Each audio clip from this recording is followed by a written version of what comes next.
June the 7th, 2022 to order. We will do the Pledge of Allegiance, if you'll stand with me, and then that'll be followed by the invocation. I pledge allegiance to the flag of the United States of America and to the republic for which it stands, one nation, under God, indivisible, with liberty and justice for all. Almighty God, we ask your presence here tonight. We are doing important business for the town of Anger, and we wish to do it in a way that is pleasing to you. Amen. All right. The agenda is before you. Is there a motion to approve the agenda or to modify it? I make a motion that we go ahead and approve the agenda. The motion is before you. All in favor, raise your right hand, please. Okay, that's unanimous, Madam Clerk. All right, there's a presentation by Brian Starkey with Withers Ravenel, who will present the Jack Marley Park proposed master plan. Okay.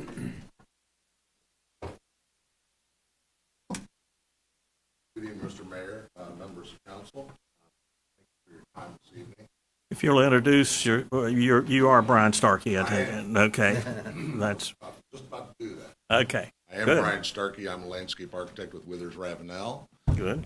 in Raleigh. And first of all, just want to thank you all for affording us the opportunity to work on this project. Okay. It's an exciting project. We've been thrilled to be involved with it and working with town staff and so on. So yeah, just thank you for affording us this opportunity. Pleased to be here tonight. Do I have a remote, or do I need to tell you to switch? That should be So it. get this going the right way. How does it change slides? There. Oh, there you go. I guess I got to pull the trigger and then hit the button. All right. So, project purpose of this project was to look at the possibility of a town park on this 110-acre piece of property. But the process and the purpose of the project was 5 points up here. One was to define community recreational needs and aspirations by talking to the community, engaging them in the process, determining the capacity of the project site for park development. You know, taking a hard look at this piece of property and what it could support. Exploring the opportunities and alternatives for park development. As part of the process, we explored, and you'll see several options that were developed along the way until we got to the final master plan. And then identify a shared vision for park development. Again, the culmination of that process, looking at various alternatives, getting community involvement and staff involvement to decide and create a shared vision for the development of the park. And then also very important was to position the town to pursue grants and other funding to fund this project in the future. There's a lot of grants out there these days, Parks and Recreation Trust Fund, Land Water Conservation Fund, a lot of the ARPA money that's coming down. And some of the requirements of those grants are you have to have a plan. It's no different than wanting to start a business and going to the bank and asking for a loan, and they'll ask where your plan is. So very much like that. A lot of these grant agencies, they want you to have a plan. Well, we'll go the wrong way here. Well, still getting the hang here. Push it the other way. Yeah, thought that would do it. Yeah, maybe you can switch it for me. Is that possible?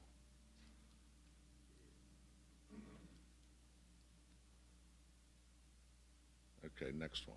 Okay. I'll rely on you. I'll wink at you, give you a heads up. That's what we pay the big bucks for. The project process, very simple. In this diagram was step one was to take a look at the site, understand the constraints and the opportunities for development.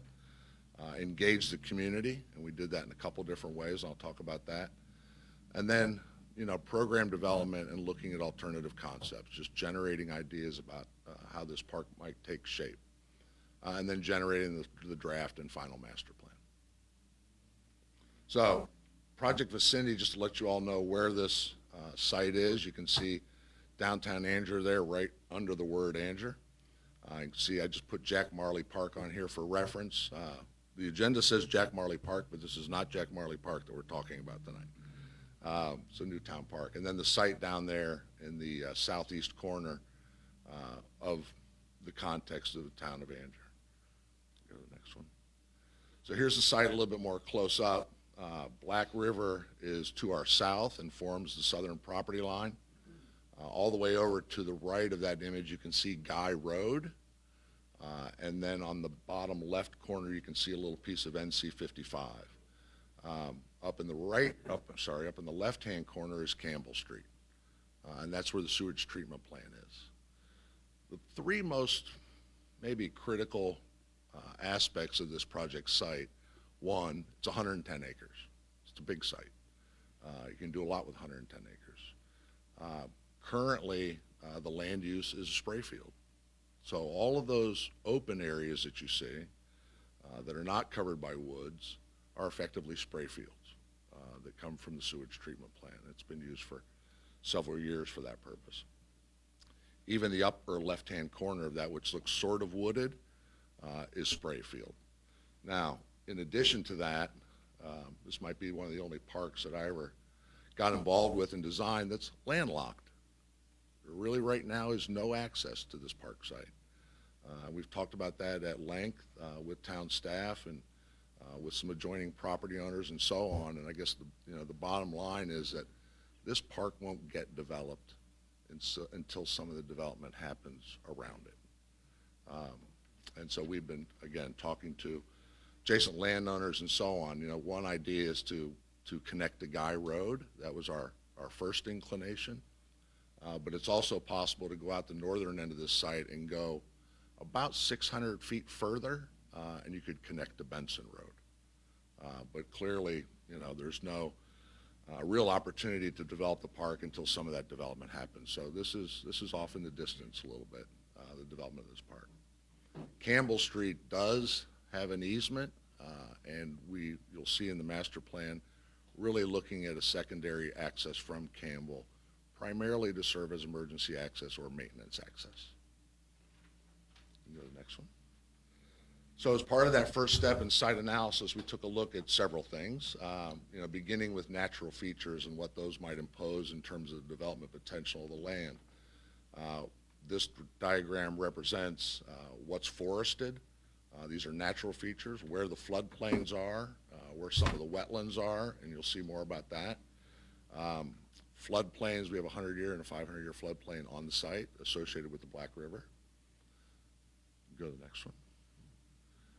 So I mentioned wetlands, 110 acres of land for this park site. 35 acres of it is wetlands. And you see those areas outlined in white with the pattern on them. So really effectively, everything that's not spray field is wetlands. We were a little bit surprised that there were two pockets of wetlands up at the northern boundary of the project site. The other ones, exist and were pretty obvious to us just even in the field looking along the river and along some of the streams that contribute to the river that come out of the site. So 110 acre site, but 35 acres of wetlands. And then we just wanted to take a look also at some of the cultural features, what surrounds us in terms of land use. We have a little bit of residential off Campbell. The majority of the land around us is agricultural. In addition to that, and then, of course, you can see where the spray fields are, which also sort of land in the cultural features aspect of the park site. You can go to the next one.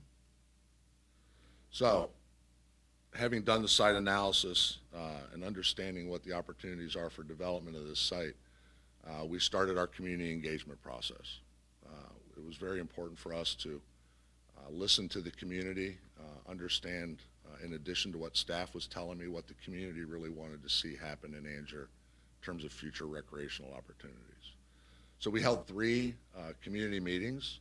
One was right at the end of the site analysis and programming phase of the process. And we did that. A lot of the grants that are out there right now want you to have a community meeting before you design anything, right? Giving the opportunity to the community to really have an influence on what you design. So we did that in December of last year at the end of our site analysis and programming. And then we had a second meeting when we had some concept plans to share. That happened in February of this year. And then at the end of March, we also had a third community meeting where we presented the draft master plan.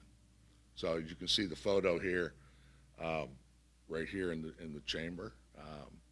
And then I also put, we had, one of the things we did, we had at the meetings, we had some comment cards where people could just fill out sort of ideas. And this was one of my favorite ones. I had a very engaging discussion with a young man named Axel. And Axel wanted several things, including pickleball and other places to have, he even put down places to have weddings and something about ranger danger. I'm not sure what that meant. But he was a very engaging young man. And that's the point of, community engagement, just getting the viewpoints of not just the adults, but of the children too. So we enjoy that part of the process. Go to the next one. Part of that exercise was preference boards, which we created, which really just illustrate the types of programs and recreational facilities that are possible. And then we asked those who attended the meetings to put little round sticky circles on those that they thought were most important to the community, what they were looking for.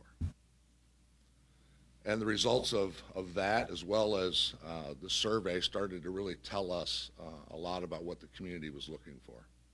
So we had a survey that was online. We also had hard copies at the community meetings. And these are survey results from the very beginning of the project, where we were just asking about amenities, both existing and desired, and these are some of the things that we heard. The level of need for amenities in Angier's, top 5 restrooms, picnic shelters, splash pads, playgrounds, community center, and then it went down from there, natural areas, dog parks, pretty much the gamut of recreational facilities. And then talking about programming as well.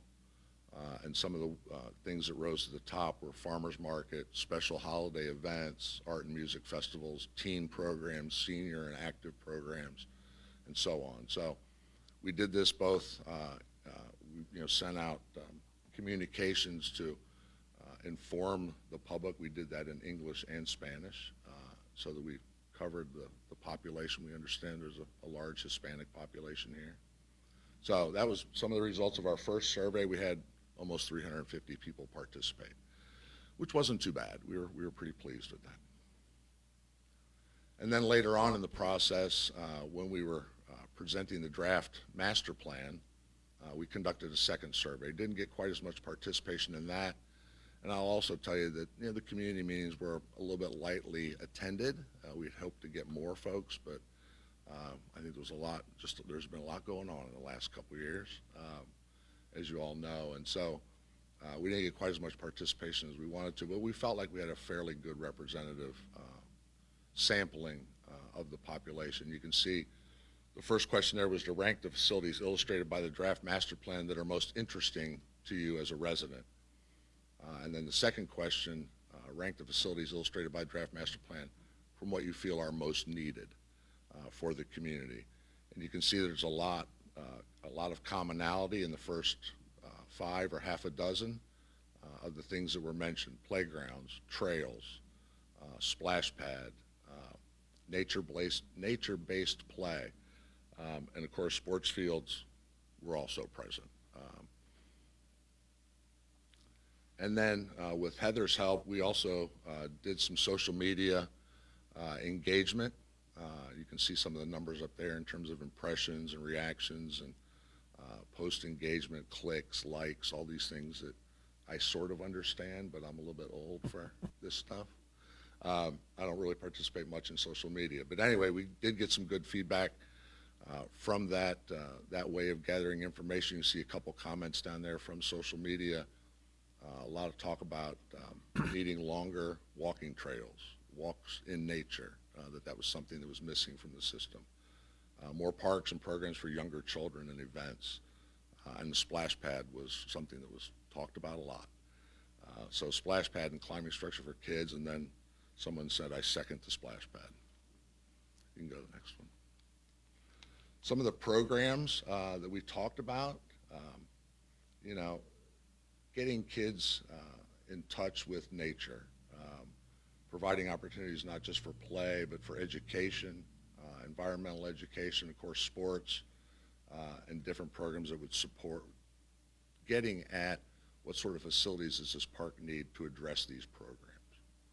You see some of those there, dog park, trails, sports fields, and so on. You can go to the next one. So moving from gathering information from the community, we went about the business of creating ideas. In our second community meeting, we had 4 concepts that were available for comment by the public. They varied. You'll see that the drawings I'm going to show you are very different one to the next. But, you know, different levels of recreational facilities in terms of number of fields or number of courts, where the walking trails might be, where's the dog park, how big are the baseball fields, you know. We looked at a lot of different configurations. You can go to the next one. So that was concept A. Concept B, like I said, they all look a little bit different because different folks in the office were drawing them. But you know, how much parking, how many fields, courts, and so on. You can go to the next one. So like I said, you know, 4 different concepts that a couple of them had some similarities, but a couple of them were very different. And that's what we wanted to do. We just wanted to explore what might take place on this site. You can go one more. So those are the 4 concepts that we landed on and presented in the second community meeting. We went from those concepts, worked with staff, looked for the similarities and what people wanted, and came up with a draft master plan. And that's what you see here. And I'll run the features of the draft master plan pretty much held constant to the final master plan. So the list that you see here and the list that you'll see in the next image is basically the same. Baseball fields, a 4-field complex with 310-foot home run fence, with central press box and restroom facilities and concessions, 2 multi-purpose fields that you can play soccer, lacrosse, those sorts of field sports on, tennis and pickleball courts. You know, we did hear a lot about pickleball. I haven't done a park in the last 3 years where I haven't heard a lot about pickleball. And we really didn't make a definitive decision on how many pickleball versus how many tennis, but sport courts were, you know, near the top of the desired list. You see a maintenance building, which is over there on the far left, coming in from Campbell Street and going to the maintenance building. Dog park, 2.25 acre dog park, which is a good-sized dog park. Other restrooms and concessions, playground, splash pad, nature playground. This draft plan had 400 parking spaces, paved loop trail, just short of a mile, and then about 2,000 linear feet of nature trail to come off the paved trail and get closer to the river and sort of engage in the natural environment. And then picnic areas with shelters and 1 large picnic shelter. So the master plan, like I said, the list of park features on the right-hand side pretty much stayed the same, and you'll say, well, doesn't look like there's much difference here. Well, there really isn't. The configuration from the draft master plan to the final was pretty much the same. If you overlaid them, you would see that we shifted some of the elements. Once we had the wetlands information and had developed the plan, we realized that we were impacting a little bit of the wetlands, and we didn't want to do that, so we shifted things. So those 4 ball fields moved just slightly, just to get out of the wetlands. there's a lot of permitting, there's a lot of expense that goes on when you start to impact wetlands, so we wanted to minimize that as much as possible. And then this gives you a little bit better idea of what the park might look like. I know sometimes it's hard to read a plan view and understand it, but you can see in this rendering that's taken basically from the east side of the property as you're coming in. You can see the large playground in the foreground. You can see the parking sort of wrapping around on the right-hand side. See the large playground in the foreground. Behind that, the splash pad. And of course, you see the 4 baseball fields with associated buildings, press box, concessions, restrooms, and so on. To the left of that big square building is the nature play area, and then to the left of that, you can see the multi-purpose fields.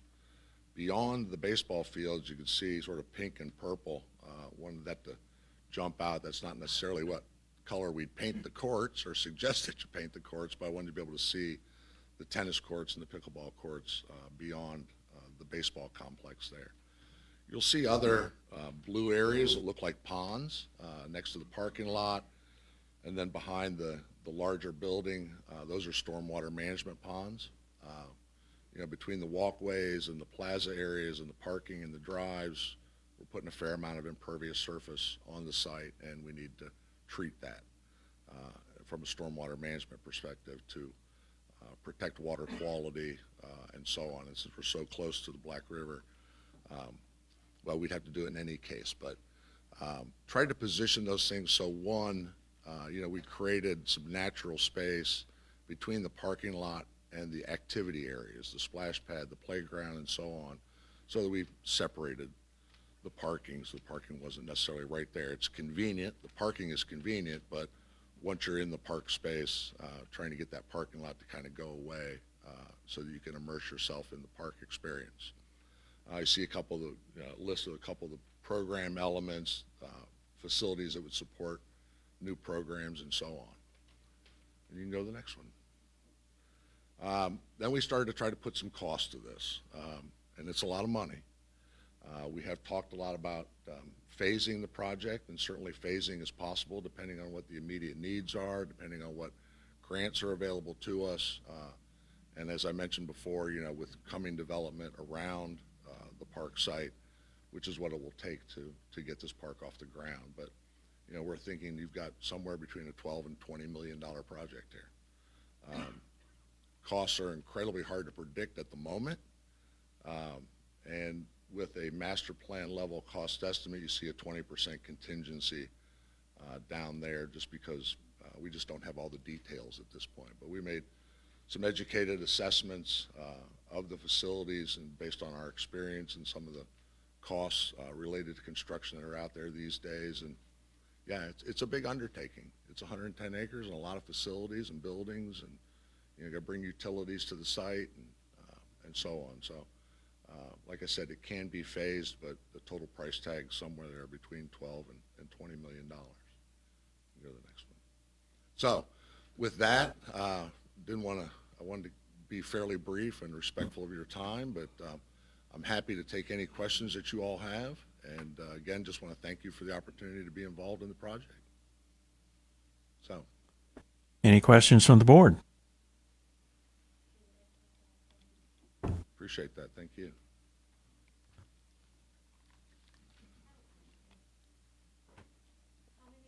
Oh, sorry.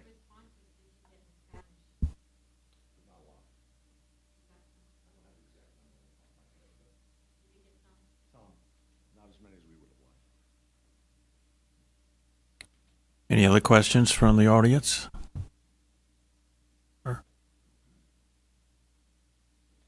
All right, Brian, thank you so much. Thank you. Appreciate all the work you've done, and we certainly will take this as a starting place and move forward. Okay. Thank you. Thank Mayor. you. Diagrams and things somewhere that we can go and look at them. I'm asking. I would like to blow it up where I can see where those things are placed and give it a better look. See, are they? Okay. Yeah. Thank you.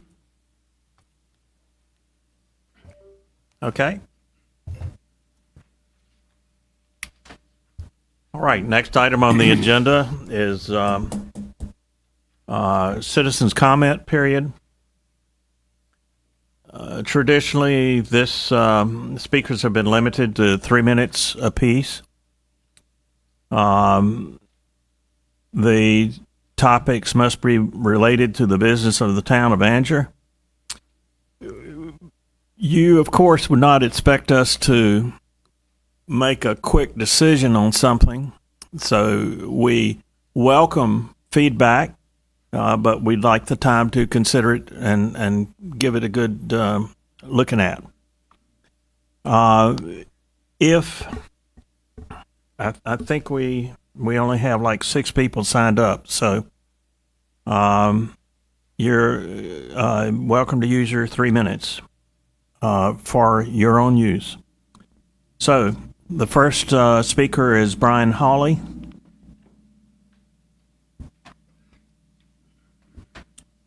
And if you would give your, well, I've already given your name, but if you'd give it again and your address, please.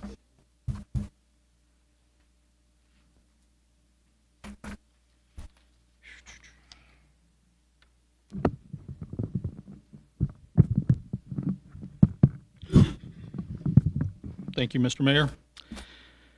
So, again, I am Brian Hawley, reside at 49 Cary Lane Drive here in Anger. Just want to say good evening, Mayor, Board of Commissioners, Town Manager, citizens of Anger.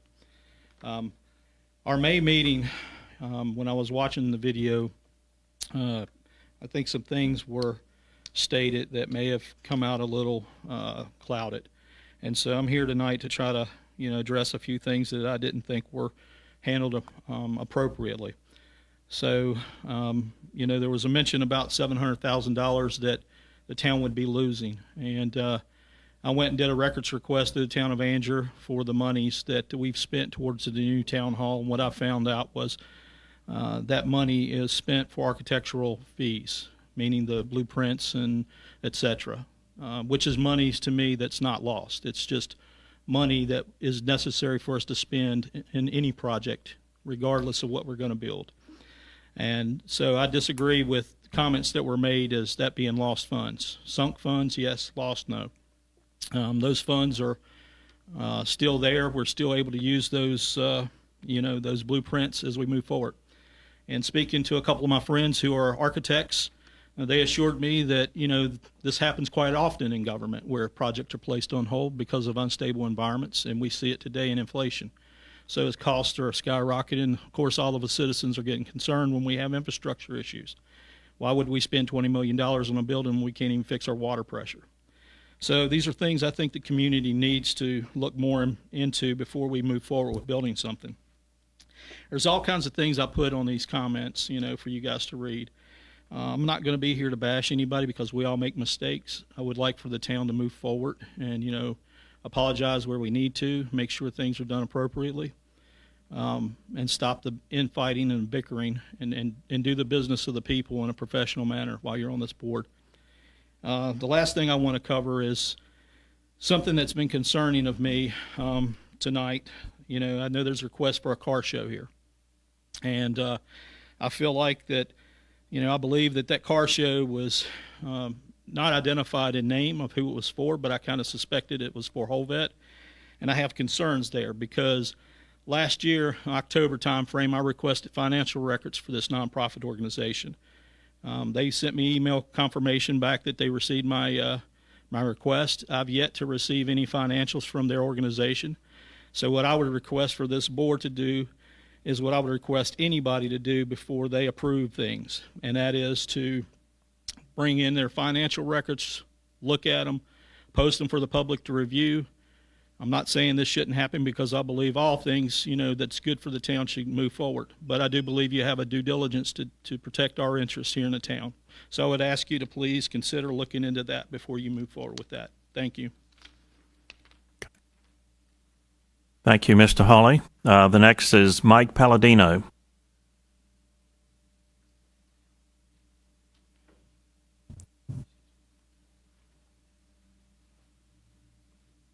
Thank you, Mr. Mayor. My name is Mike Palladino, and I've been up here before, as you all know.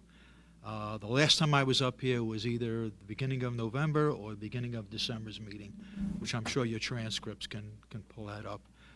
At that time, I was told that money was being given in a grant form by the state of North Carolina, and part of that money was going to be utilized to fix the water tower on Dora Street. I was told that it would probably be around the first of the year where things would start to take place, and I'm just questioning, is it Jim? Jim? Jerry. Jerry, I'm sorry, Jerry. You know, what the time frame is and what the progress is going to be, since we're still having water pressure problems in Bellwood Gardens. Okay. Yes, we did receive funds from the General Assembly. It's referenced as ARP money, American Rescue. The requests for qualifications are out. We accept them next week. Staff will make a decision on which engineer to select. We'll bring it to the board for approval, and then we'll begin the engineering of the core system and the elevated tank. Okay, so And it's not the Dora Street. It's going to be the Junie Road tank that's offline now. That's where the new tank is going to go. okay, Yeah. so a new tank is going to be. Yeah, it's going to be a 500,000 gallon water tank, elevated water tank. Okay. That and the improvements to the core system of the water lines will improve the water system, Bellwood, and all through the downtown. Okay. When do you think work would begin? Just a guesstimate. If RFQs come in next week, staff will review them, bring them back to the board. It probably will not be the 21st. It may be July 5th at the next board meeting. We sign a contract with the engineer. Engineering will probably take 4 to 6 months, hopefully less, maybe the 4th month time frame. Then we bring it back to the board as far as what the cost is. The good news about this funding that we received, understand from the General Assembly that if it's $6.5 million to build the water tank and improve the infrastructure, if those costs come above what we've been allocated, the General Assembly will help us fill the gap in the overage of those funds. So that's the good news on that end. So we're looking at probably 2023 then. Yes, sir. Okay. Definitely. Where is this tank going to be placed? What The tanks, there's an existing tank on Junie Road, a 750 gallon, right across from Bulldog, Okay. Near the post office. near the post. Yeah, but it's on Junie Road. It's offline now, but that's going to be where the replacement's going to go. Okay. All right. Thank you. Yes, sir. Liz Watson, you had indicated you wanted to talk about the same thing.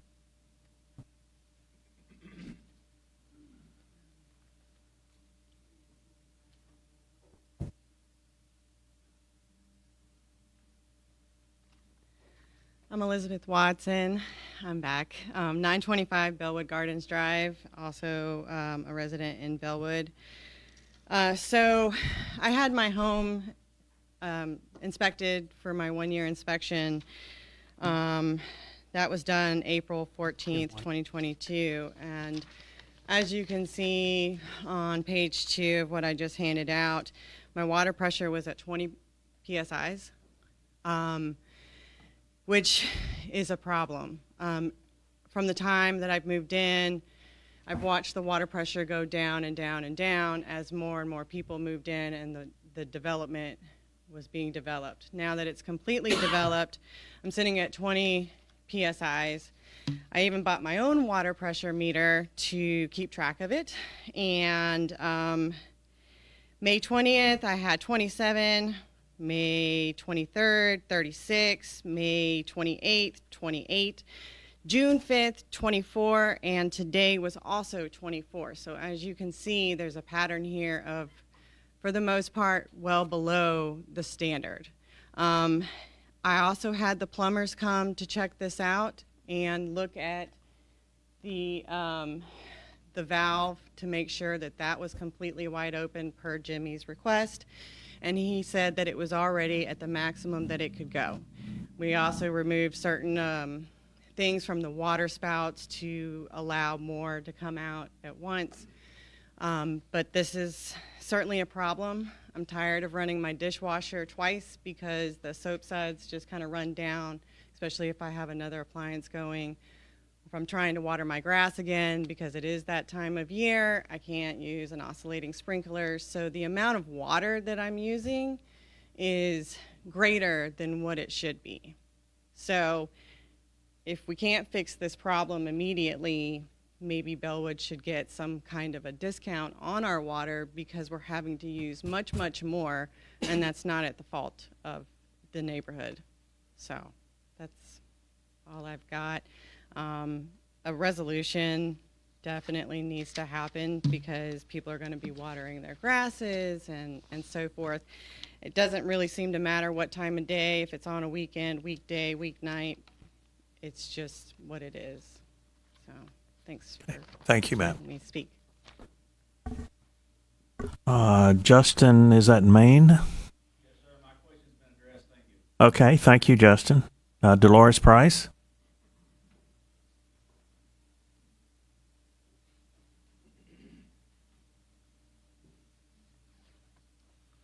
Hello, I'm Dolores Price, 129 North Broad Street here in Angier. I just want to say, loose lips might sink ships. That was a phrase coined during World War II and meant to indicate that unguarded talk could create harm to troops if the information fell into the wrong hands. Do you swear to tell the truth, the whole truth, and nothing but the truth is a required oath when providing testimony in a court of law, as a witness's pledge to not commit perjury. Perjury is the offense of willfully telling an untruth to the court. Then there's thou shalt not bear a false witness, one of the 10 holy commandments. Bearing a false witness is described by theologians as the willful declaration of a statement that has not been verified, is untrue, or is possibly in error, but continues to be represented as truth.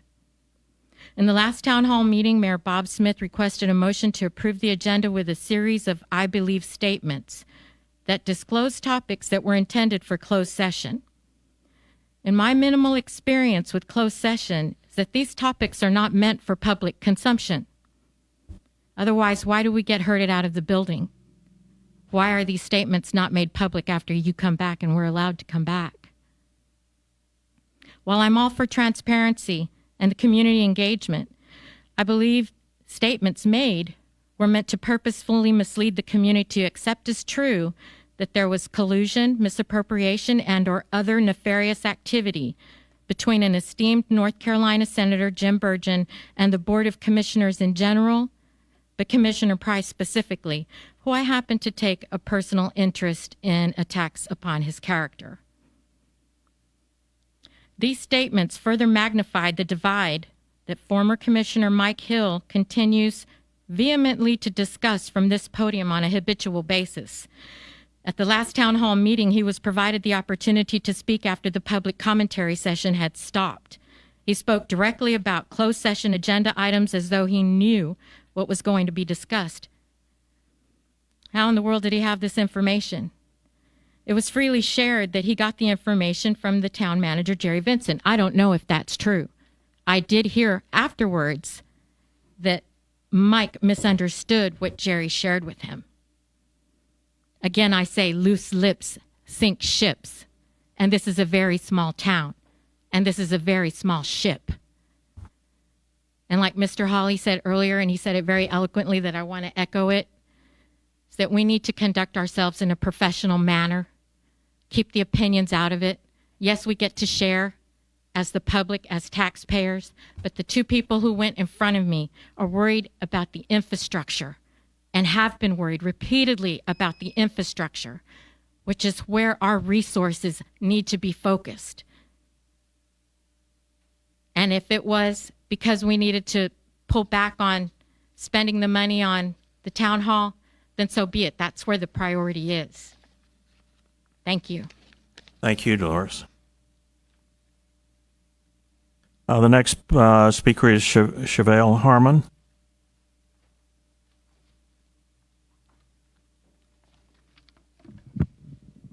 Thank you all for your time.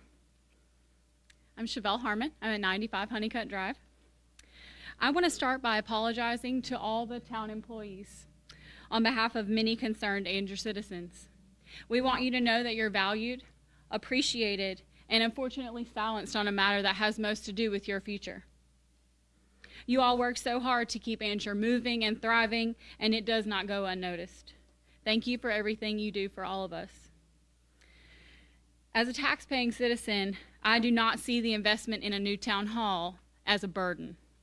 I see it as y'all having an opportunity to help build a legacy for Anger that we can be proud of for many years to come. I was excited to know that my tax dollars were going to help drastically improve the work life of town employees, to improve the services given by the town, and to provide opportunities for new jobs in Anger. I just want you to remember that you can still make this right. Remind your community of why we chose you to represent us. Thank you for the opportunity to speak. Thank you, Chevelle. Okay, that closes the public comment period. The next item is the consent agenda.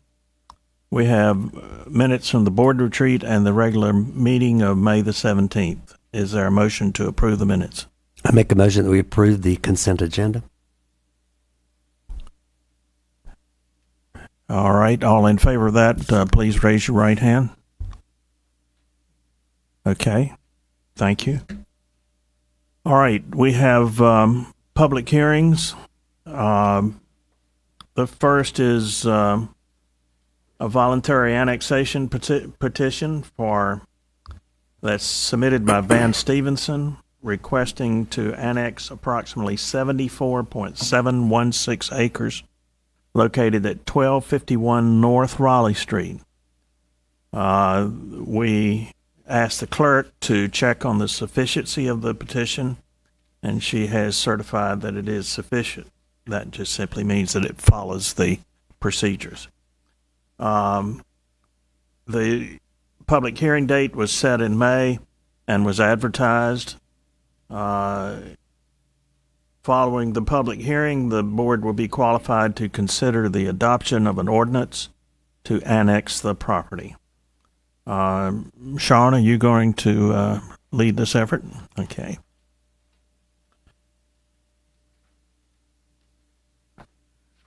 Well, after your presentation, I'll open the public hearing.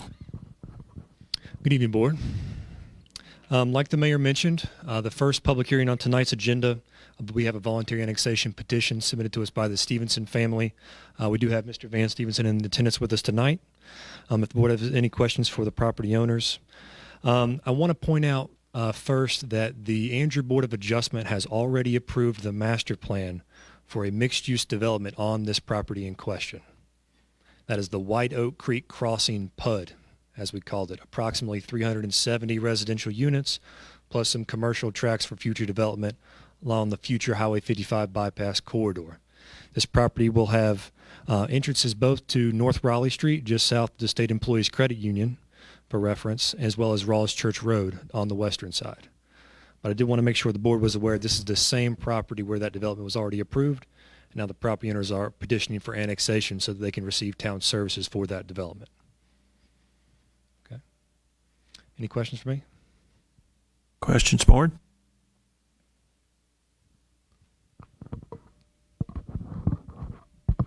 Okay. So our action would be to adopt the ordinance to annex the property into the town? Yeah, let's open the public hearing. And Let's just do in that, case anyone yes. wants to speak. We'll open the public hearing, and are there any comments from those in attendance?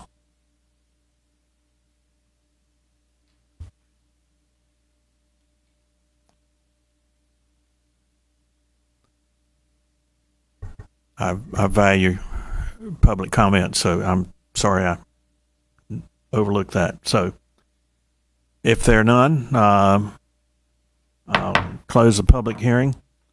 Is there a discussion from the board or a motion? All right, I have a quick question for Sean. Sean, the diagram that you sent to us in the packet, it is so tiny when you try to blow it up. I couldn't get a reference to anything. The letterings and things just blur into infinity. And so can you tell me how this relates to the properties we already have annexed into the town in this grouping?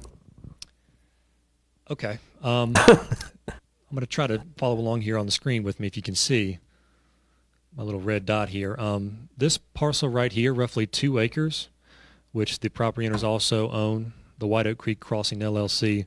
This directly affronts Rawls Church Road. The 74.7 roughly acres we're considering tonight has connectivity to both that parcel and all the way out to North Raleigh Street, existing Highway 55. This right here is a state employees credit union just to the north, and the Food Lion Shopping Center north of that, for reference.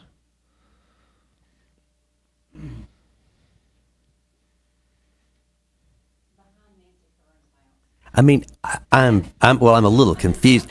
Is this in addition to what we have already annexed with that property? So we just annexed that small 2-acre piece. That's all? A couple years ago. Yes, they've gone. They wanted to make sure they had their full approvals. Okay. Before I annexing thought the we town. had already annexed the large portion. We've seen it so many times. yes. I thought we had already. So thank you for clarifying We've that. been talking about the subdivision plan. Guy, yeah. Okay.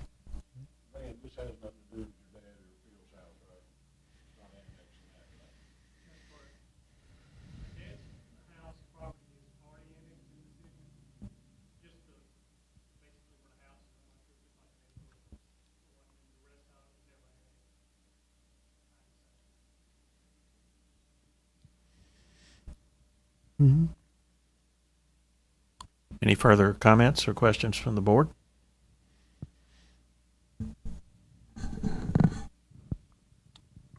Now, is there a motion to consider the adoption of the ordinance to annex the property? I make a motion that we consider the adoption to annex the property into the town of Andrew. Okay. The motion is before you. Is there any further discussion? All in favor of the motion, please raise your right hand. It's unanimous. Okay, thank you, board.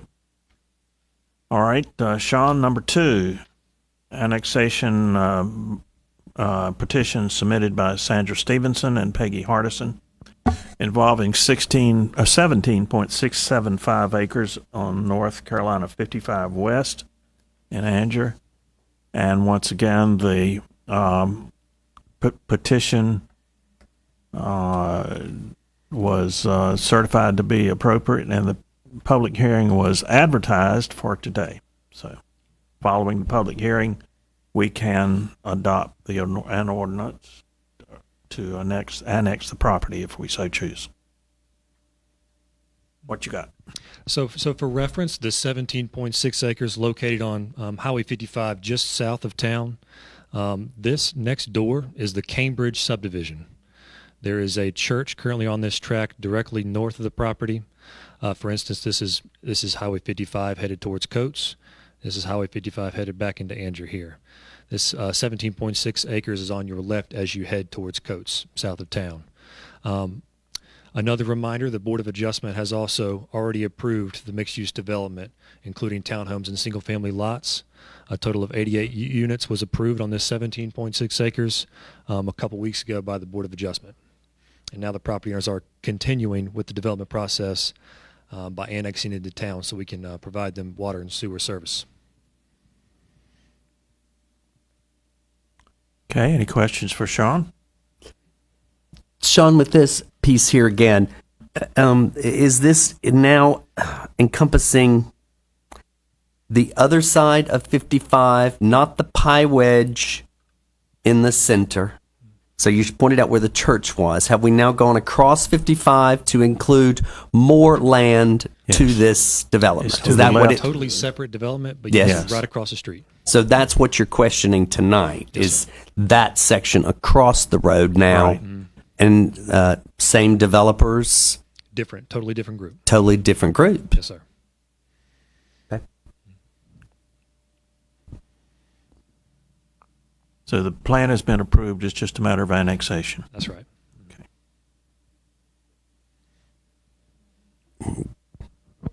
Any further questions? Okay, well now I want to follow up with what you just said. Yes. The plan has been approved. What do you mean by that? We have not. The May 4th, or excuse me, May 24th Board of Adjustment meeting.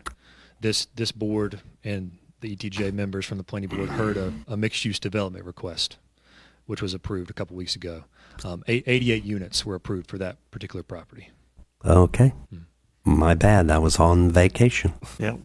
Can I ask a question? Then, so we approved it, but are we backtracking now? Are we annexing things after we approve, as opposed to? This is just it's always the property owner's preference. Sometimes they want to have their approvals in hand before they agree to annex into town. Mm-hmm.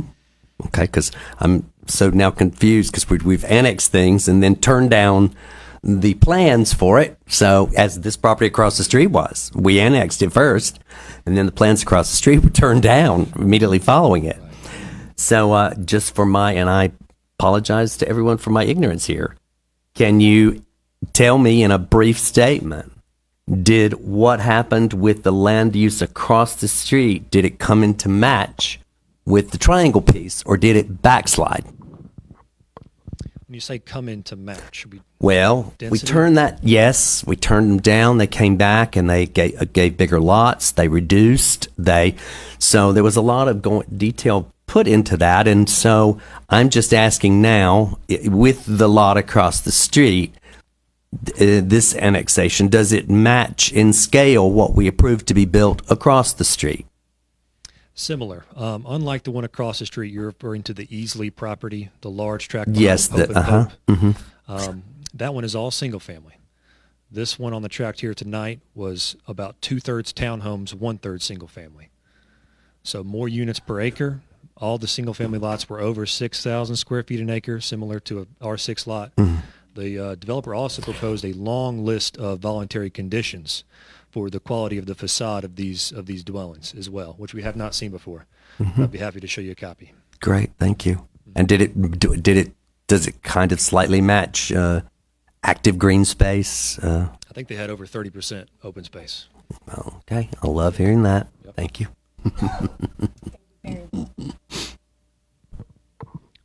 Okay. Any further questions or comments? Public hearing. Okay. Open the public hearing. Does anyone want to comment about this annexation?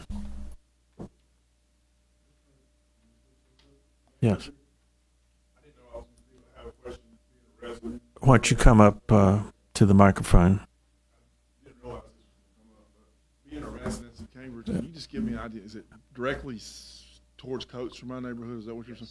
Is it adjacent to Cambridge, or there'll be some space in between? South, they do have substantial buffering. Okay, there'll be some buffering. Okay, so basically what this hearing is about is to expand the city limits. Well, the church is in between, isn't it? No, the church is on the road. On the road frontage where Cambridge is behind the church. Right. Like I said, I just didn't realize that was coming up. But thank you for your information. Okay, thank you, sir. All right. Is there a motion? I'll make the motion that we annex it into the town of Anger. Okay. Further discussion? If not, all in favor, please raise your right hand. Okay, that's unanimous. Thank you. And Sean, number 3, a rezoning request for 2.17 acres at 8816 South NC 55 Highway in Anger from R30 to general commercial.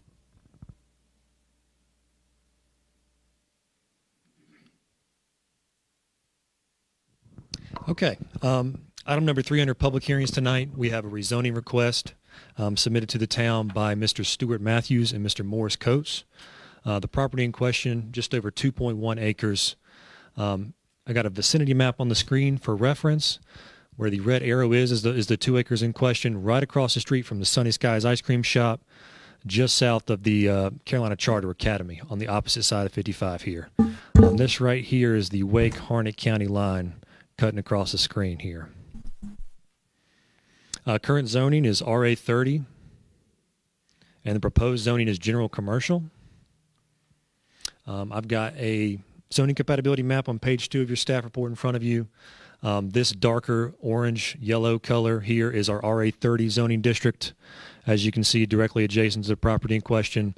This reddish pink color to the south and across the street on the other side of Highway 55 from the property is also zoned general commercial. The request tonight is to match that with the subject property. As I always do, I include a table on the right-hand side of your screen showing a comparison of the permitted uses within both the existing zoning and the proposed zoning. You'll notice the main difference is the minimum lot size will go from 30,000 square foot minimum lot to a 6,000 square foot lot. And of course, it will allow permitted uses that include retail, restaurant, and professional services that are typically seen in our commercial zoning district. Just like the Carolina Butcher Shop property, the Vet, just to the south here, some we talked about, Sunny Skies, and Go-Go Auto Sales is directly across the street as well. So there is commercial in the direct vicinity of this property. Physical characteristics, it is undeveloped currently. If you drive by today, you'll see an older billboard sign posted on the property, but the rest is undeveloped. The cellular tower is behind this?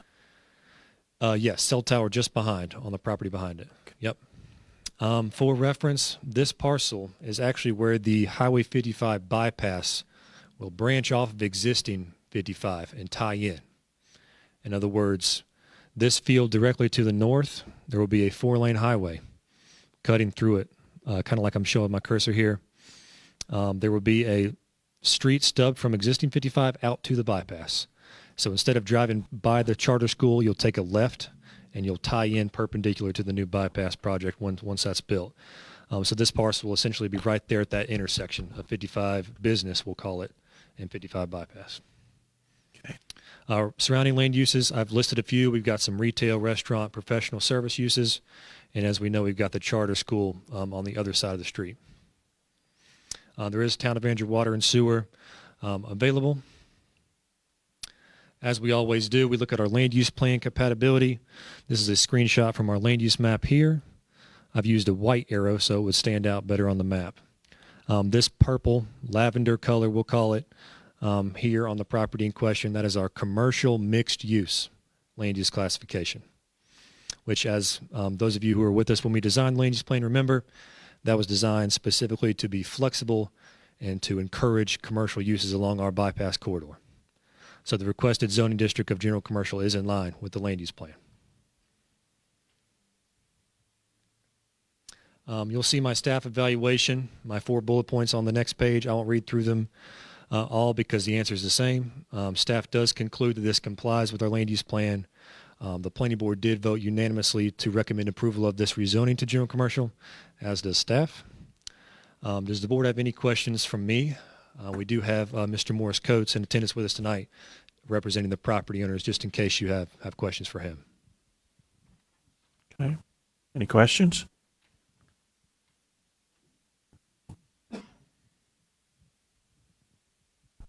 Okay. So our attempt to get some commercial usage around the bypass is beginning to work. Yeah. Okay. Any further comments? Is there We'll need any to need a public hearing on this. comment from the audience?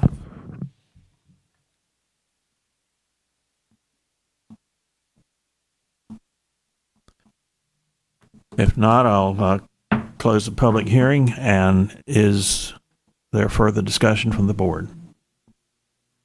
No, I'd like to make a question. We rezoned it, change it from RA 30 to general commercial. Okay, the motion's to change the 2.7 acres from R30 to general commercial. Again, any further discussion? If not, all in favor, please raise your right hand. That's passed unanimously, Madam Clerk. All right, another hearing. The next one, number 4, is an application from Neil Eichhorn to rezone approximately 0.48 acres located at 24 South Raleigh Street in Angier from R10 to general commercial.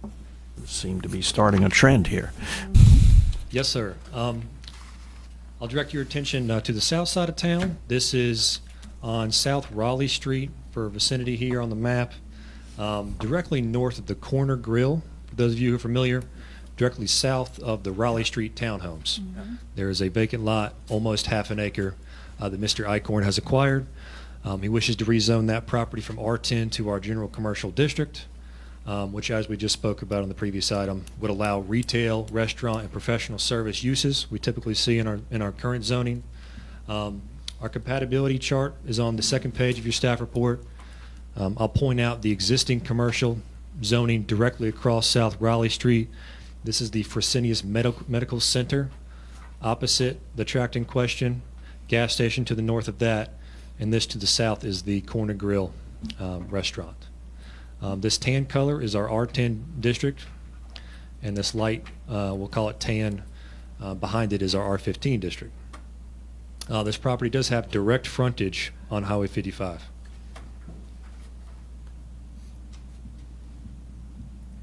Physical characteristics, as you can see on the aerial screenshot here, this property is undeveloped. Like I said, just under half an acre lot. There's the Raleigh Street townhomes here. There's the Corner Grill to the south.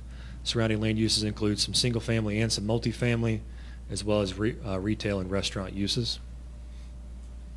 We will have Town of Andrew water and sewer services available on South Raleigh Street. The next page of your staff report, this is a copy of our land use plan map. That orange color is our high density residential classification. The yellow color is our medium density residential classification, and that red color is our commercial land use classification. As you can see, we have some commercial just north of the property in question.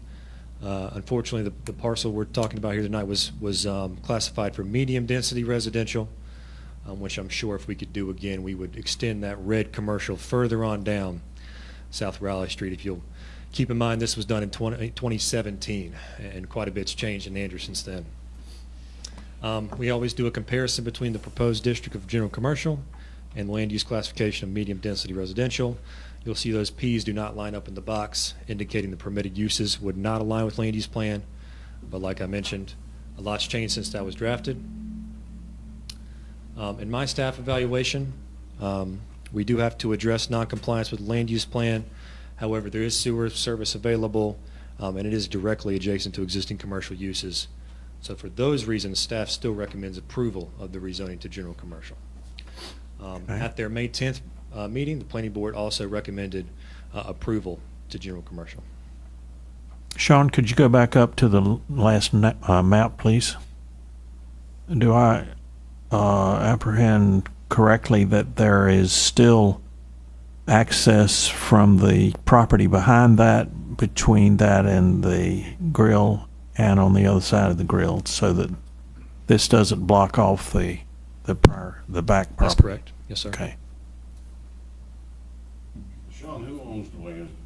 Neil owner or Mr. Morales? Mr. Eichhorn has since acquired the property. He has since acquired the property since I drafted that.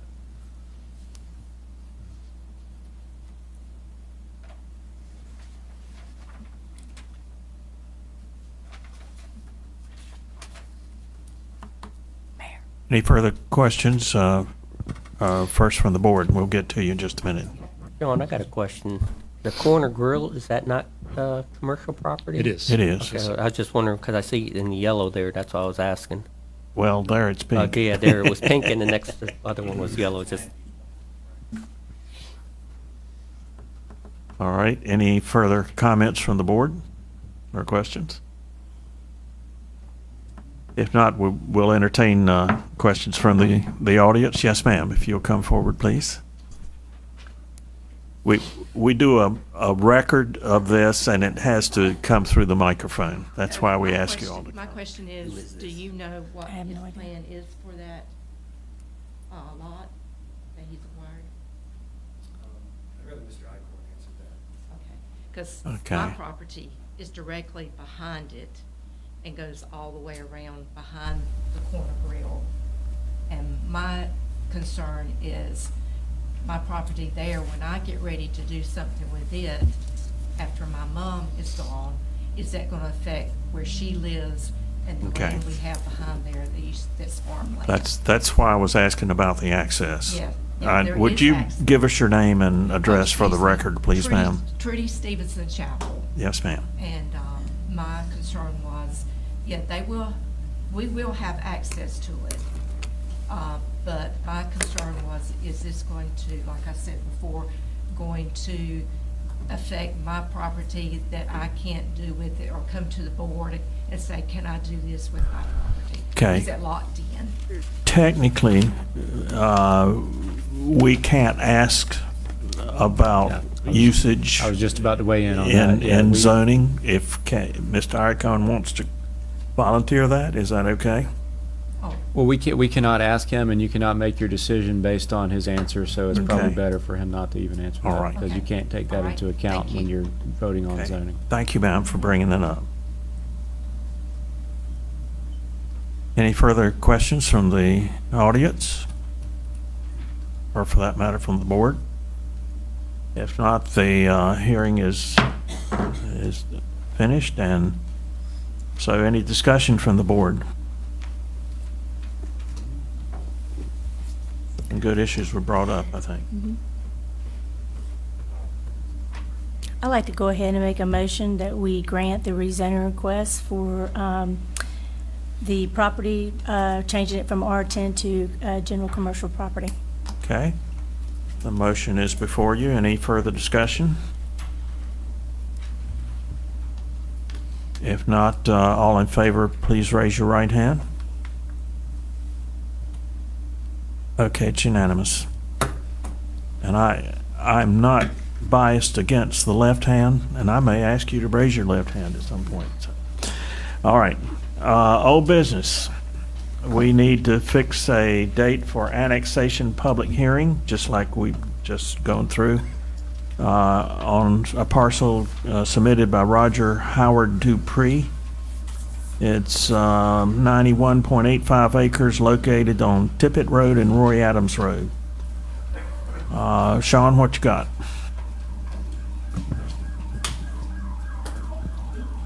Our fire department at work.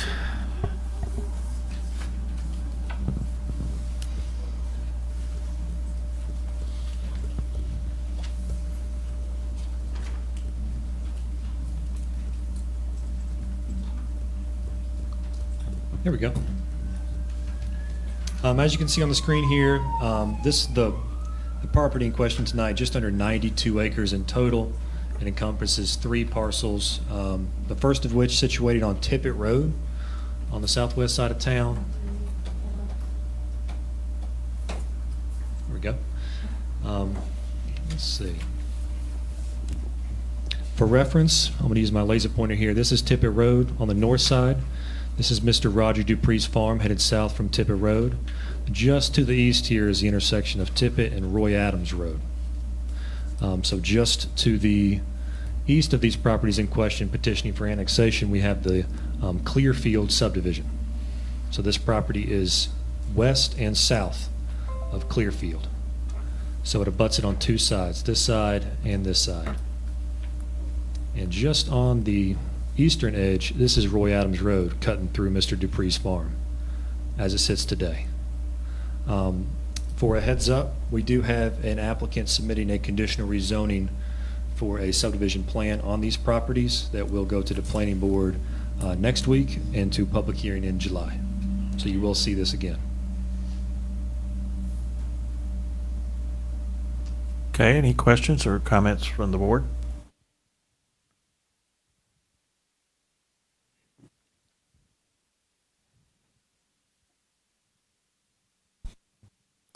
And this is just around and adjacent to a current development that's being conducted. Right, proposed, yes, sir. Okay. All right. I'll ask if there's any comment from the persons in attendance here. So on this one, we're setting the date for a public hearing. That's true. July We 5th. don't. So we're not ready for public hearing. I Trial run. apologize. That was a trial run. Keep me straight, Sean.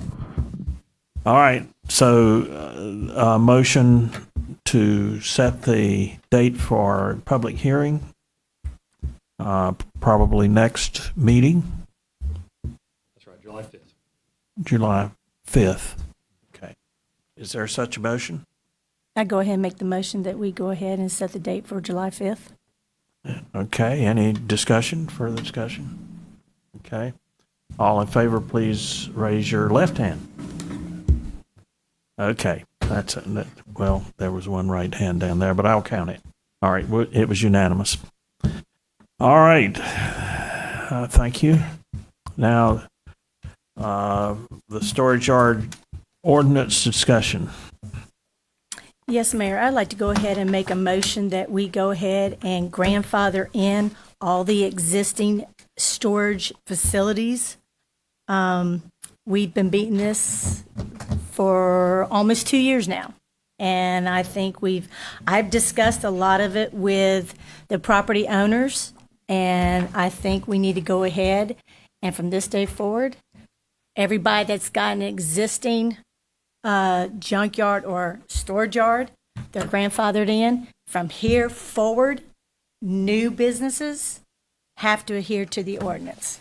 And just to clarify, if the existing owners were to convey the property, Yes, then they have to. They have to They comply. have to. But Right. you still have to maintain your property. That's what the major concern was, is people not maintaining the property and it's becoming an eyesore. The motion is before you. Is there any discussion? I agree, but I would like to thank the planning board for all the hard work they've done on this, because they have diligently gone over this and Yes. beat this to death. Really have. So thank you for that. And can I just make one suggestion? When we have new businesses that come here, can we actually do maybe like a round table and get the existing owners maybe to come in and give us some kind of suggestions to move forward with this? Because that's one of the concerns I've had from a lot of them. They felt like they never had a sounding voice. Okay. So I was just going to throw that out there. I had one business owner said if we could actually get the community more involved with writing some of these ordinances, especially this one, it would be greatly appreciated. You can always have a public hearing, whether it's required or not, and then Yeah. invite whoever you like to the public hearing. Right. Okay, the motion is before you to grandfather in existing junkyard / storage yard properties. Is this forever or? Yes. Okay, and that if Until somebody chooses to change it again later on down the road, but and the clarification was until they convey the property to someone else. Okay. Is there any discussion on this? this would, and I think would apply to only new, grandfather in, Yep. but apply to new New. yards that are being built. Yes. These rules would apply. Well, we're not approving the rules. We're just setting a policy at Yep. this point. Okay. Is that clear to everyone? Okay. Sean, is this okay? One point of clarification. Dan, do you know off the top of your head, does conveyance of the land revoke your grandfathered status? Changing a business name doesn't change the use. In zoning, it does. I think we would have to have some specific language to that effect. So what you're doing is creating an ordinance that specifically does not apply to existing structures And current owners? and current owners, but the current owners part is the problematic piece of that, because then you're applying ordinance to one person and not another person, as Right. opposed to grandfathering in an existing structure. I think there's a way to do it, but we may just have to, craft the language carefully. Can you do that for us? We'll work on it, With your yes. expertise? Yes. Do you want to Thank you. delay And we the? could bring back the final version of that. I suppose Would you the like next to meeting. delay action on this? No. Okay. Well, but it's I unclear think exactly what we're we'll need approving. to do is you Okay, can, what you can about- direct staff to craft that language, and then Okay. once we have that language, you can adopt it. But you can't adopt it right now because we don't have. Right. So That Sean, was my point. Sean, when you all went and gave out those letters, it was 3 to 4 months to be compliant? 4 months, yes. 4 months? So we have time. Yeah. We have time, but it will, everybody that has an existing will be grandfathered in. So we have time to work on the language. Okay. Now, staff's already notified, I believe it's 11 property owners. Exactly. That there's a deadline coming. Do Right. you want staff to send another letter saying the deadline's paused? That would be helpful. Yeah, because I don't want them spending money on something That and would be making plans helpful. already for something that they're not going to Exactly. have to do. Okay, Because- that would require an action of the board. Right. Your motion's still on the floor, but would you entertain that we take up a motion to notify? Notified, yes. The Their current- current ones, yes. Okay. Are we notifying them of the intent to allow the existing non-conforming junkyards to remain grandfathered? Right. Okay. Because some of them, yeah, it would put an undue burden on them. So all in favor of that, raise your right hand, please. Okay. So what do you want to do with the ordinance? Does this change anything in the ordinance, or? So the way we drafted it is that compliance was required within 4 months after notification by the administrator. So those notices went out about a week after I think it was the May 17th meeting when it was Right. adopted. So if we send out another letter immediately revoking the previous letter, I think that would effectively pause enforcement of it. Okay. Until we can get the language And then we can fixed. schedule another public hearing if you'd like to adopt some new language. Okay. Does that seem to work, Dan? I think so. Okay. And So we're delaying action on item number 2 of old business. Is that correct? It just says discussion on the agenda. Okay. I think staff's got direction on how to proceed. Yep. Okay, fine. All right. Thank you, Sean. Under new business, road closure. Who wants to handle that? Heather.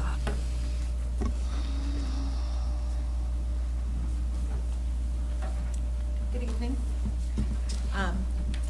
Dale Robbins with Volvet is here this evening to request road closure for an upcoming event downtown. And I'm here to answer questions as far as from the staff perspective.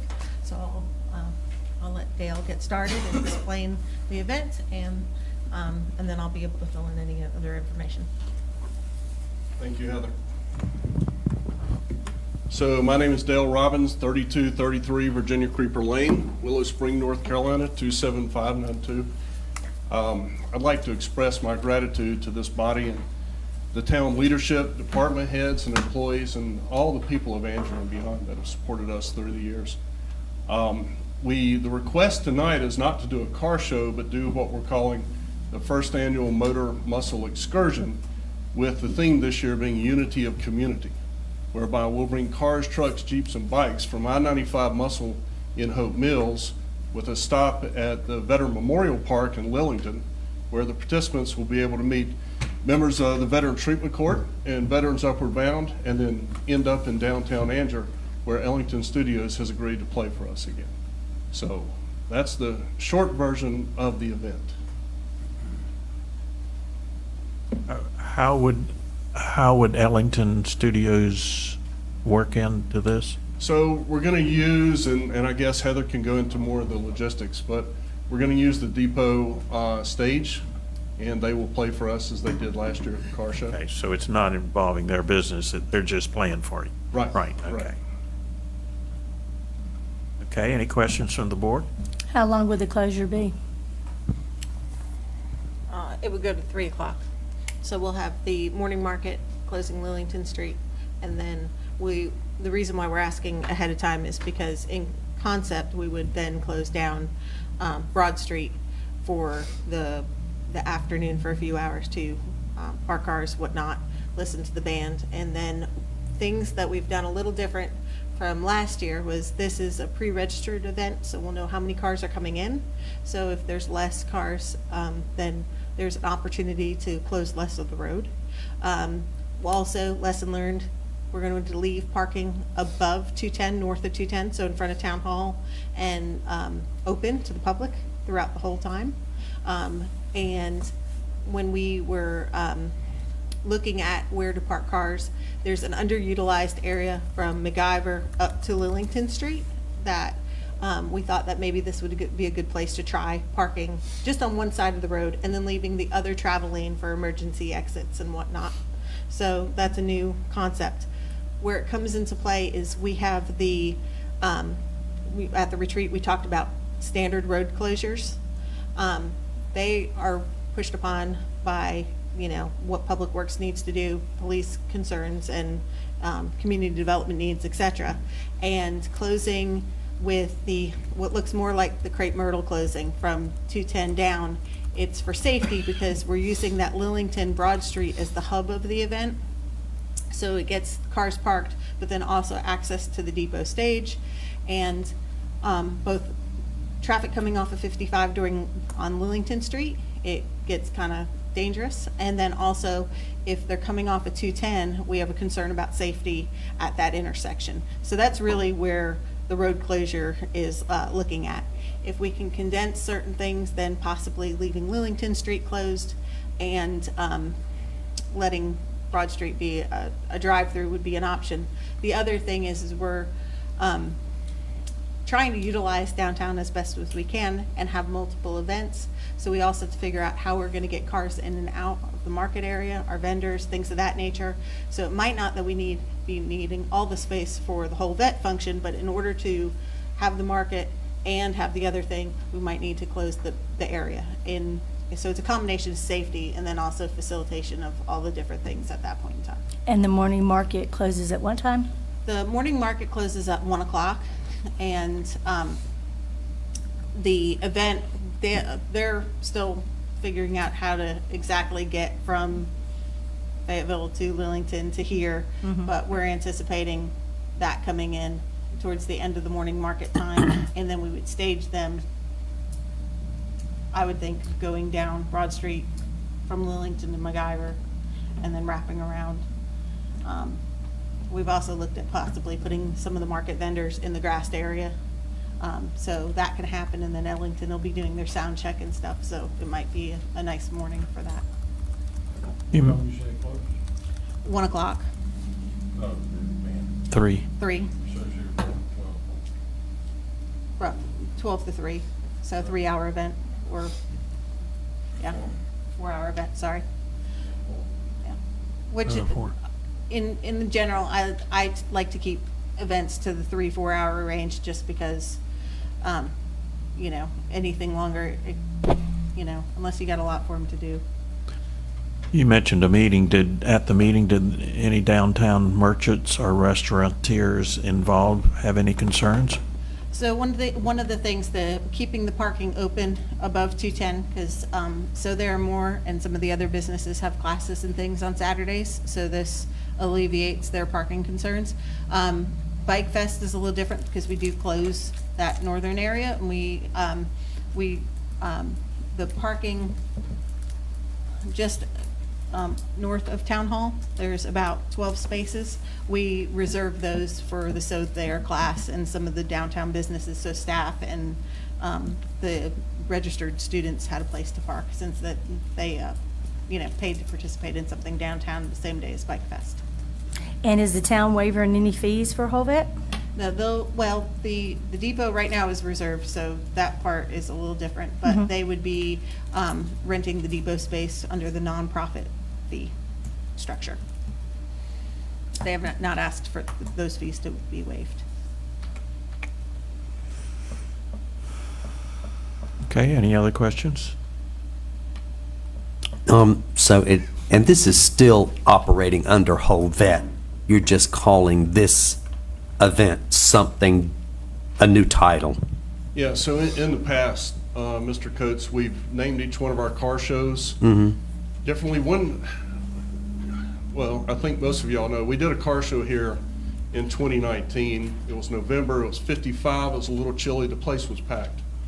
We did a car show last November, it was 45 degrees and 20-mile-an-hour winds. It was brutal, and we decided, and the streets are shut down, they're not packed.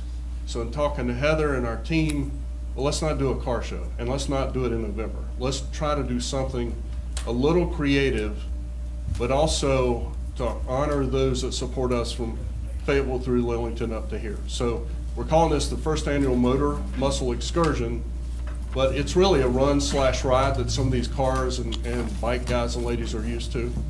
But it's to bring together communities and to showcase the work done by other veteran service organizations. So does the money generated from this go to the whole vet? Yes.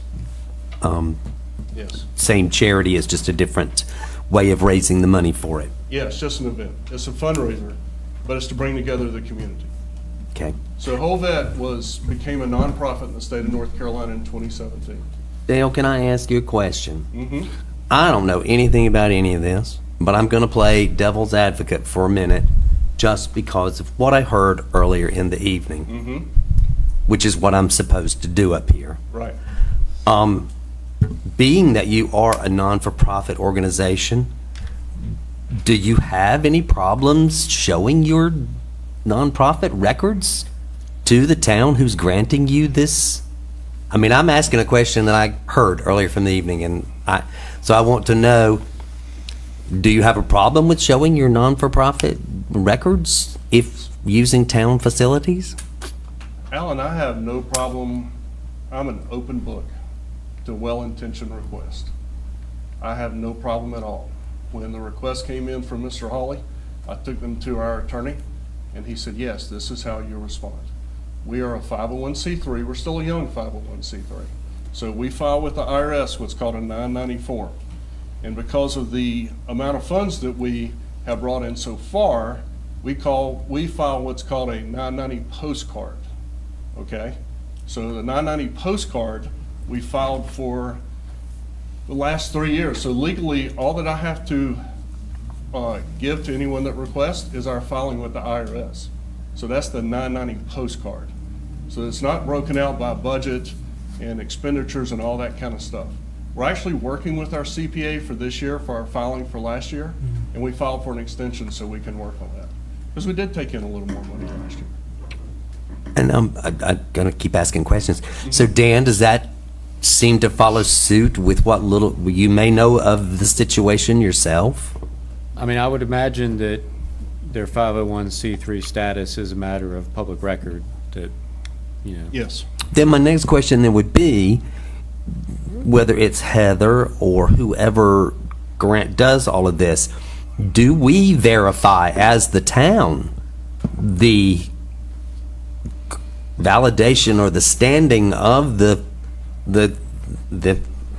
charity itself, or are we just taking their word for it? I don't know what the procedure is, so I'm asking, we're giving them a discount rate of a non-for-profit, do we do anything to verify the status of the non-for-profit, or do we just take their word for it? Alan, I think the simple answer would be they don't get a postcard unless they are 501c3. So if you could show the postcard, that would be evidence that you have gone through the procedure to become.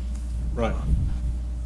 No, I'm questioning, do we look at that stuff, or do we just take their word for anybody for it? It has not been a policy of the town to verify the status. It would be a simple matter of, reviewing the 501c3 filings to confirm that they are in fact a 501c3. So I mean, we could do that, but if there's questions about the legitimacy of the 501c3, that is not really for the towns. That's not really our role. No, and I'm not even suggesting that. I do think that part of our thing, though, is that we should be just verifying that not that I'm saying that you don't exist. I'm saying it of anybody that walked into this town and wanted that to ask for these things and to rent the facilities at a discounted rate, that we should be asking for something to verify that they do indeed have that qualification. Mr. Attorney, if it pleases the board, I would like to ask Mr. Hawley, why do you have concerns? I mean, if it's okay to ask that. Will of the board, I suppose. So my concerns are pretty simple. I sent an email, not once but twice, requesting specific information. The specific information in my email was, good evening, I would like to kindly request financial reports for years 2018, 19, 20, seeking all donations made, revenue generated, and expenditures including salaries paid. If a Freedom of Information request is necessary, please let me know. The response I got back from Whole Vet was, this has been received. It's the same response I got back from, in writing, certified mail. Nothing's been sent to me other than that. So to hear that, this postcard was provided, that's not true. Secondly, I'm a veteran, disabled veteran. I've done work with Mr. Robbins in the past, did a lot of things to try to help his organization. I have some concerns because I'd like to know where this money's going, all right? This is supposed to be for our veteran community. And to me, I've seen a lot of nonprofits, 501c3s organized that, have exploited certain segments of our populations. Not saying that's what's happening here, but I have concerns when, a specific request is placed and it's ignored. And then my tax dollars are being used to provide security or other things for organizations that refuse to comply with a simple request such as that should be made public. Yeah, I can go on and I can see that it's listed as a nonprofit all day long, but that's not giving me any financial information. Now, should he be able to make a living? Yeah, but I'd also like to know when Whole Vet's, got standards of assisting veterans with mental health issues. Well, I'd like to know the specifics of that. When I was with the Veteran Treatment Court, we didn't have that information. We didn't have a lot of things. So I just think it's a simple request, and I don't know why it's being hidden. Dan, help me. Freedom of information is for federal agencies. Correct. And public records request is for a state agency. Correct. Do either of those apply to this situation? Well, I'm not sure. Actually, probably not, unless they're a federal agency. FOIA wouldn't necessarily apply. They would have their public filings available. Right. I'm not up to speed, particularly on what public filings a 501c3 has to make, but whatever public filings they do make should be publicly available. Okay. Well, the point of this is road closures. Is there a motion as to approving or disapproving the road closures? Well, I make a motion that we approve the road closure for the event. I'm taking that, like I said, I would want to make sure that we are definitely have this postcard, if that's what it is, to verify that that's what that they are a C3 company. Well, before we. They also have papers from the IRS indicating they're 501c3s. I'm just asking that we see it, that we get record of it. Would you have any objection to doing that, presenting it to a copy to the town? I can email you all the 990 postcard tomorrow. And maybe just the front page of the certification that you're 501c3. Glad to do it. Okay. That way You know why I'm glad to do it? Because this is my home. I know. That's why. Okay. Thank you.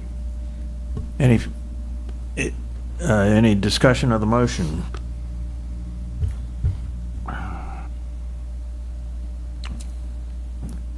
Alan, do you want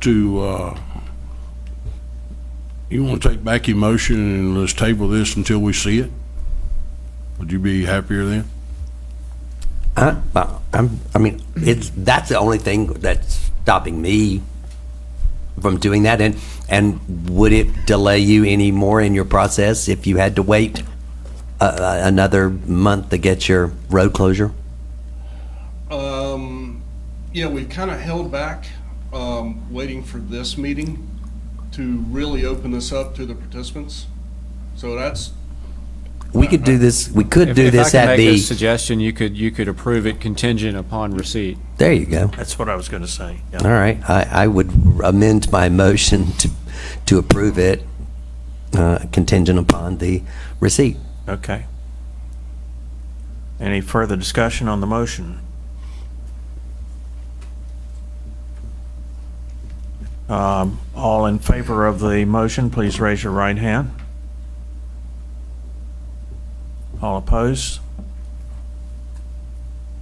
Okay, the motion fails.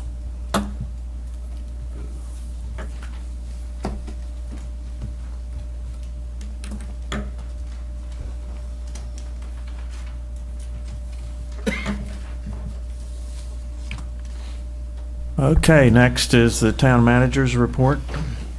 Yes, sir. Mr. Mayor, members of the board, good evening. Just a couple of items for the board.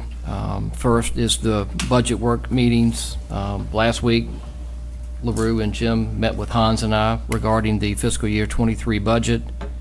And then we've got scheduled Alan and the mayor for next week. And then Commissioner Price will schedule a meeting with you as well for the next, say, 10 days before the 21st. Second, I have not heard back from Brent Trout with county manager for Harnett County. We did review the first draft of the agreement for the consolidation plan. He's making the revisions. It's now at the Harnett County Attorney's office for review, and then hopefully we can get that by the 21st so we can adopt that plan for consideration. The fiscal year 23 budget schedule, as approved, we'll continue to have our budget meetings with the commissioners throughout the next 2 weeks, and then the public hearing and the final adoption is still scheduled for June the 21st. I do not have an update from the appraiser on the property that we've discussed on Broad Street South, so I'm still waiting on that information. Once I do, I'll send that out to the board. This fiscal year audit, the auditors were in last week and met with Hans for an initial review, and then they'll take a deeper dive in June and July to complete the audit for 22. Number 6, I'm going to let Chief Thompson come up and talk to you about what we're doing with the existing town hall and what improvements we're making for the police department, finance, and the utilities. And that's all I have.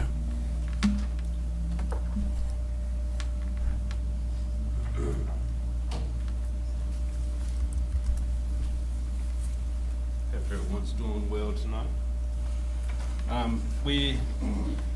We got the carpet cleaned Monday, so it smells good. Everything's looking a lot better.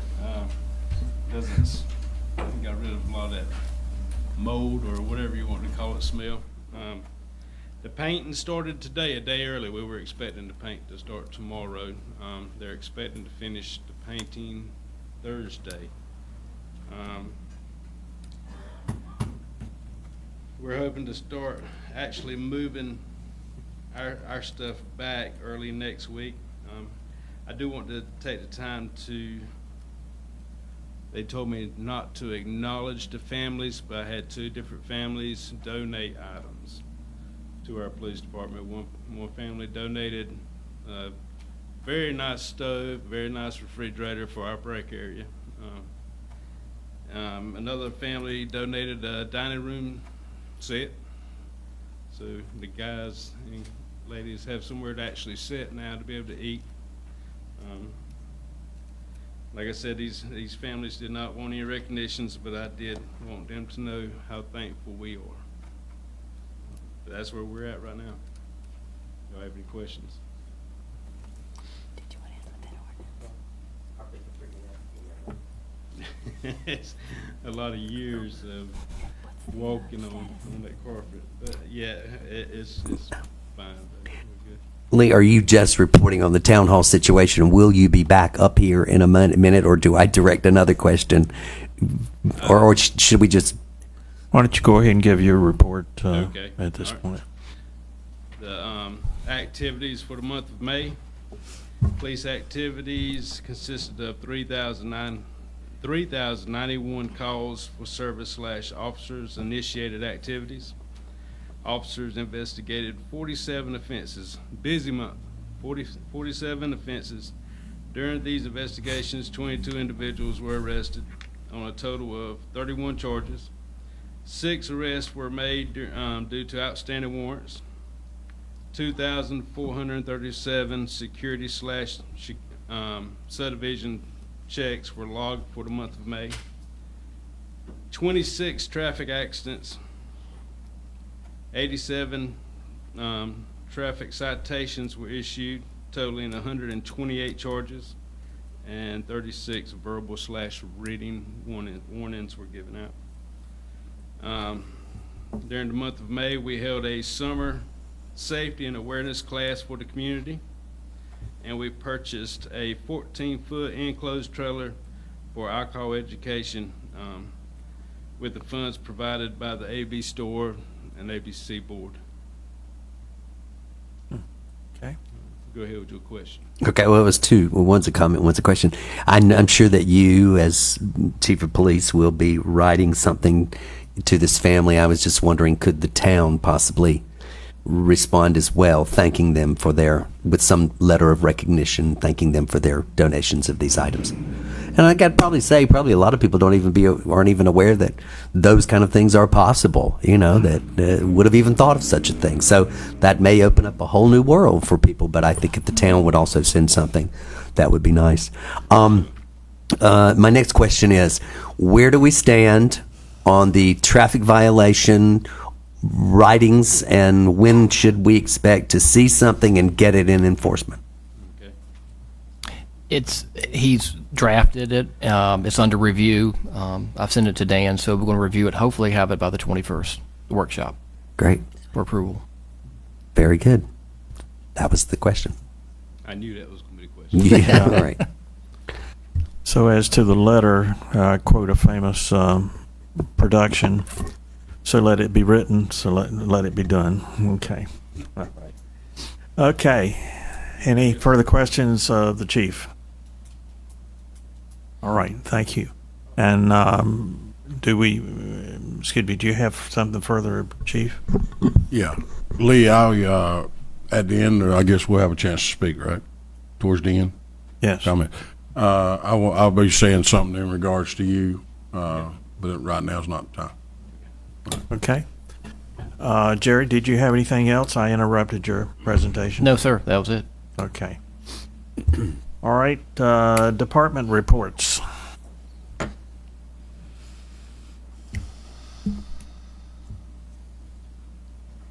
evening, board. Hope everybody's doing well. You've got my report in front of you. Little hold up on our project on Park Street. Waiting for the contractor to get some more materials in. He's back ordered on the pipe. So once he gets those materials back in, that project should start seeing a little bit more action on that. And I said, any questions on my reports? Yes, sir. What are they doing out here on 210 and DOT? I think DOT is going around and fixing the sidewalks to make them handicap accessible. So everything on 210 and 55 are DOT sidewalks, so they're making those adjustments. That's something they don't contact us. We may see locates come in for demo, and that's really on time that we see those. I've had people ask me that, and I don't know what Yes, sir. So it's nothing that the town is doing. So you are going ahead with changing the laning at the main intersection out here? That I think we talked with Richie Hines from NCDOT, and that is on the radar. I think about getting that completed. So, yes, sir. Just waiting on that. So that will turn it into what, 3 or 4 lanes? A right lane, a straight lane, left turn lane, all heading west. And then a straight through from the other direction. So it's yes, 4 different lanes. Correct. Jimmy, I had a conversation with you a few weeks ago. I just want a public record. There was the neighbor to my, I guess, south had put a lot of debris out on town property. Yes, sir. Way too much, really. And you put letters on everybody's house on that street, including mine. Correct. Yes, sir. When I called and contacted you about it, because I have put stuff out there myself, and the reason for it is the letter that you sent it's kind of contradicting to you know where I'm going with this, with the power lines. You said do not put it under power lines. I have power lines in front of my house and to the side of my house, so I have nowhere to put it. And it doesn't specify the power lines has to be 10 feet, 20 feet, or 30 feet. Have you gone by and took a look at that? And We'll be glad to meet with any resident and go by there, and we can meet you and show you where to put those power lines there in front of your particular house or up high enough that we can execute and be safely remove those. Is the point that your crane might come into contact with the line? Well, there's a lot of low-lying lines around town, power lines around town, and in certain areas we can't get them because there may be tree limbs or power lines that we can't reach them. But on this particular, on Broad Street, that's not an issue because they're up 40 feet in the air. Okay. So one of the reasons we had a resident that may not be familiar with what we pick up, they put it all on town property, which hinders us to be able to go through and mow and maintain. Plus, we were like, okay, who do we leave the door note for? Because they're non-conforming. Okay. So that was a reason to go through there. So we're just trying to keep the aesthetics and everything up with the town. So very good. That was the reason for that. the other item, Jimmy, that I discussed with you when they did the paving, and we're very thankful that happened, they actually took out about a 3x3 or 4x4 section of my grass. And have you had anybody had a chance to go by and take a look at that and see if they can redo it or plant it or throw seed? Well, I think they came back and they put some dirt down along the between the grass line and the asphalt. And I think I'll check with the guys. In fact, when I leave here, I'll go by to see if it's been seeded and installed. If not, we'll get it taken care of. All right, thanks, Jim. Yes, sir. I have one comment and one question. Can you please tell the people of the town of Andrew the reason why we went and paved right in front of Commissioner Price's house? Why we paved? Mm-hmm. Well, we replaced there was an old 2-inch water line, and then we probably had about 7 or 8 repair clamps in there over the 26 years that I've been here. So basically, we tried to get everybody off the old 2-inch line because they had low water pressure. So we had a 6-inch line right on the edge of the grass. So we took and tied everybody onto that line to give better water pressure. And then we basically abandoned an old 2-inch line. So we had several utility cuts through there. So that's the reason why we went through and resurfaced that property. And that was a necessity, right? That's correct. We didn't do that because of the commissioner who lived down that street. No, Thank you. Makes sense. Thank you. Okay. Anything else? Anything else? I think that's good. Okay. Thank you so much.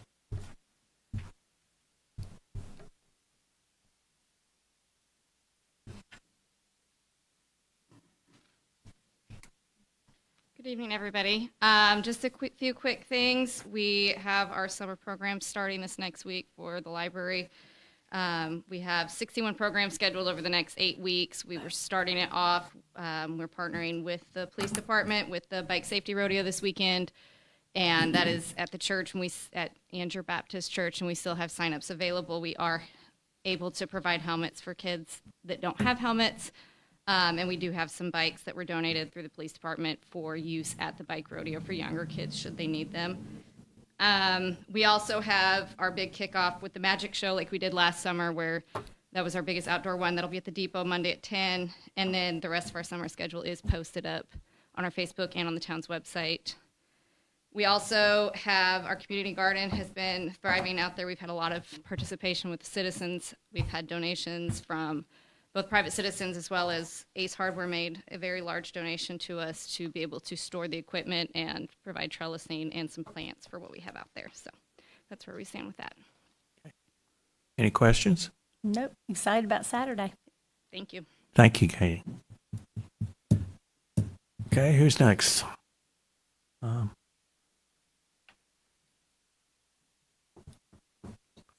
Planning and inspections.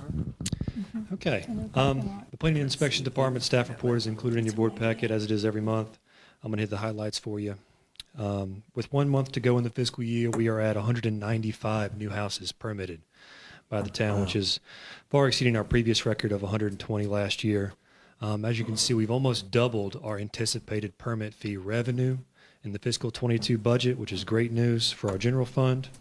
The second page of the staff report always includes current status of our various subdivision and commercial projects throughout town. We're up to 19 pending major subdivisions, currently in various stages of review and construction. It accounts to upwards of 3,200 lots total on the books yet to be built. If anyone you know has questions about status of projects or they see construction going on in town, send them my way. Be happy to provide them a copy of the plans and walk them through it. I do want to have Heather come up and give you a brief update on some of our upcoming town events.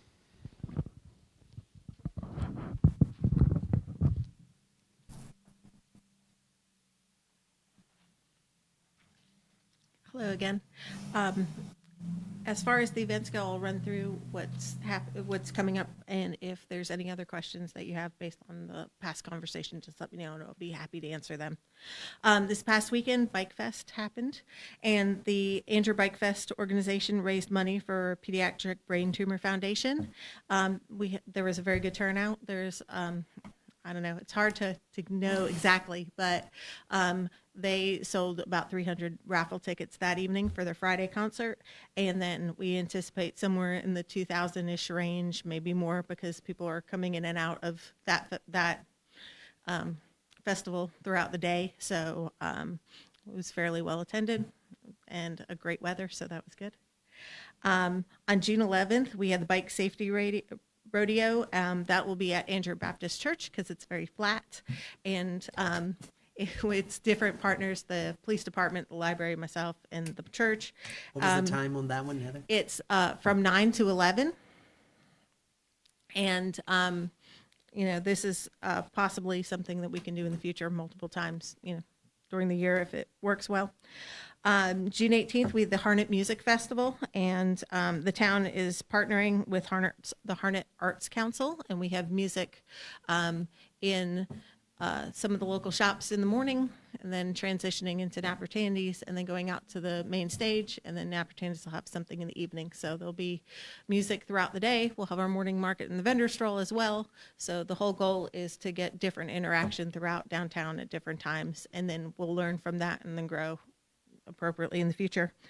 On June 25th, Cuts Free Will Baptist Church is having a cornhole tournament at the Depot Square. And then on June 27th, Battle of the Badges is a blood drive. So participants give blood, and they choose the fire department or the police department to support. So we're working with the Red Cross and the Andrew VFW to put this on, along with Andrew Black River Fire Department, of course, and the Andrew Police Department. And then after that, in the rest of the summer, we'll be doing different concerts in the evening. And then as far as non-event news, our big news is that we have acquired new CRM software with our Get to Know Andrew website. We'll be able to send out 50,000 emails a month. So we're starting a town-wide newsletter. So it'll match what's going out in the water bill mailer and have a little bit more information on how to get involved in the community, different events, things of that nature. So we'll start that in July, and we're going to start acquiring emails for that newsletter within the next couple days. So that's it for my update. Do you have an idea of how much money they took in at Bike Fest for donations? I do not know. I haven't talked with Jean or Arlene since the event. Well, it's good to know they did very well. Yes. Okay, thank you. Okay. Sean, I want to say I went through your reports here. I sent you a bunch of pictures a while back, and I noticed just about every one of them has been taken care of. Thank you to your staff and Shannon for taking care of that. Absolutely. Thank you, sir.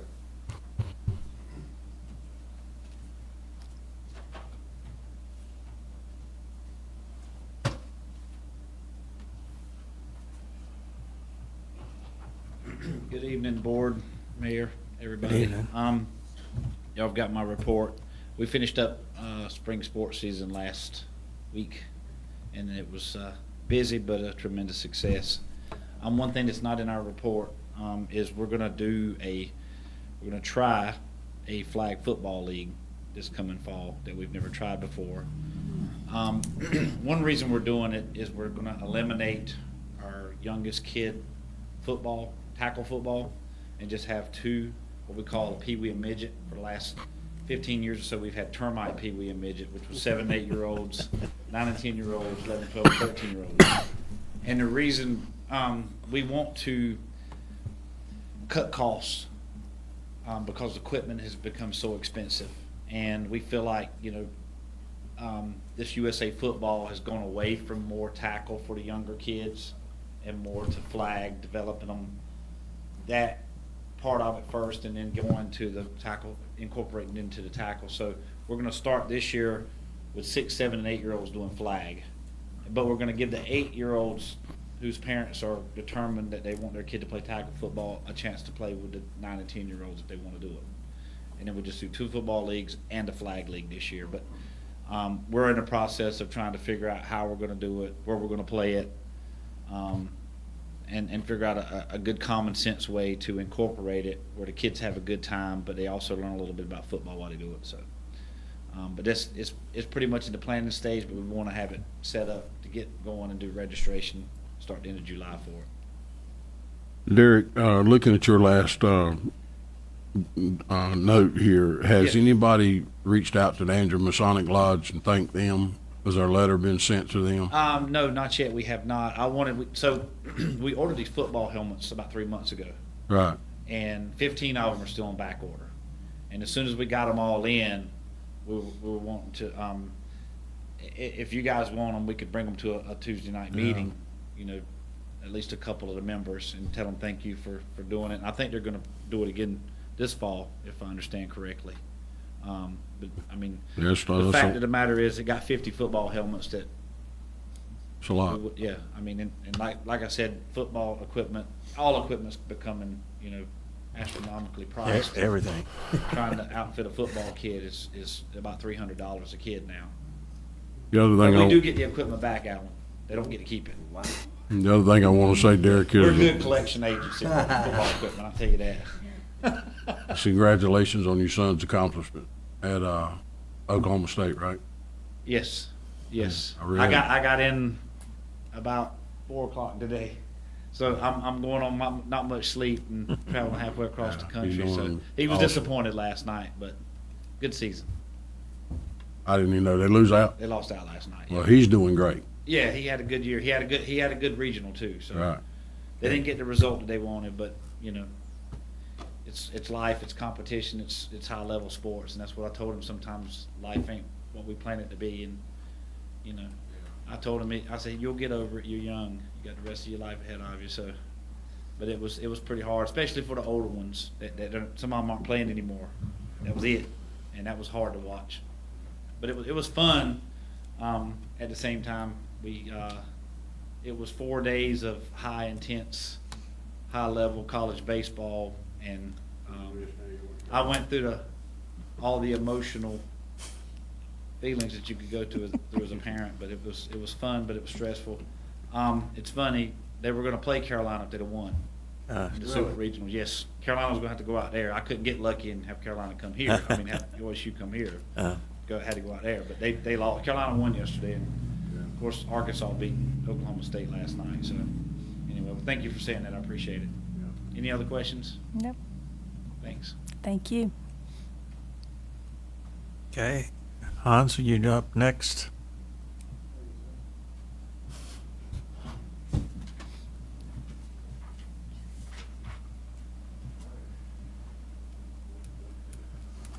All that.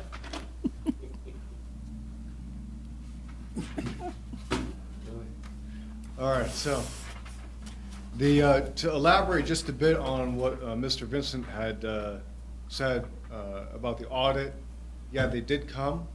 It was a strong start, and then when they come again, there isn't a little vacation period between now and then, meaning every week we're on the audit.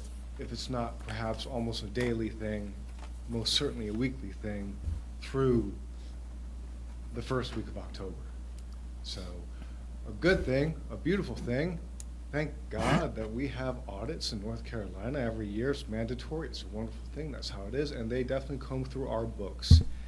And it's going to be quite the adventure this go around, given the new financial software and the change in all the line items and whatnot. So it's going to be fun. It's going to be good. So I just wanted to elaborate on that.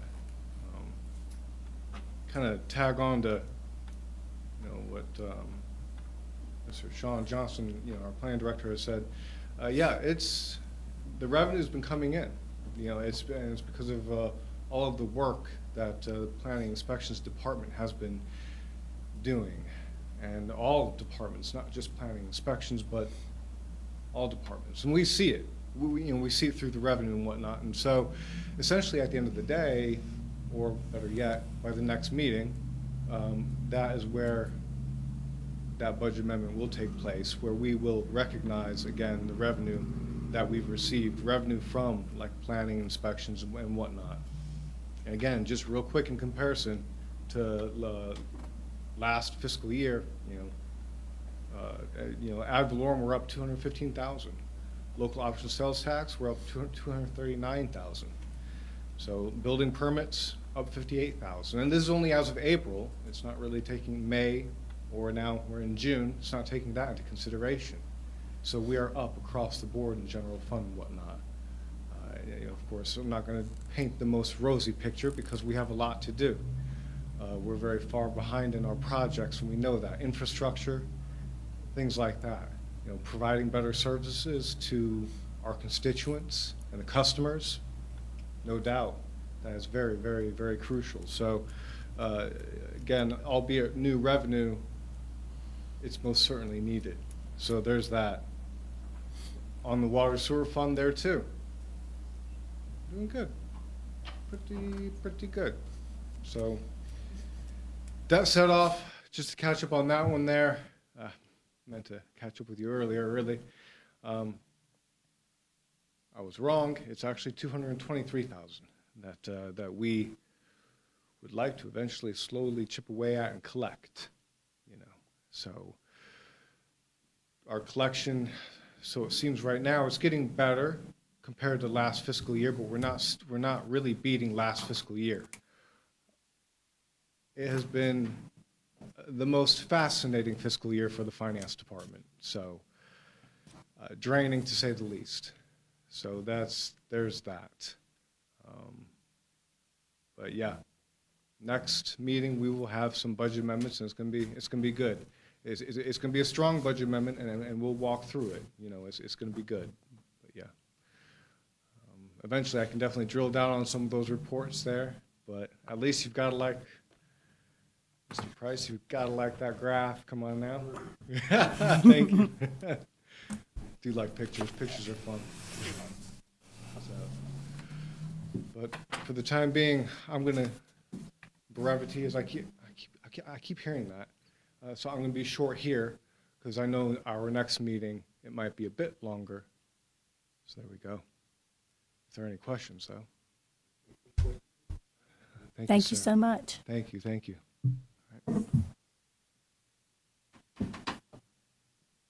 Okay, who else? Yeah, everybody reported? That's it. Okay. Anything from the board? Yes, I'd like to make a comment to Ms. Chevelle Harmon's comment that she made tonight. Just to let people know, we actually do care about our town employees, the commissioner, the town manager, the mayor. We all care about our town employees and the situation that they are in right now. We are only delaying the town hall. We are not, it's not off the chart right now. I mean, that's something that we know we need. We're just taking a short breather, maybe about a year, to regroup, to find out where the economy's heading.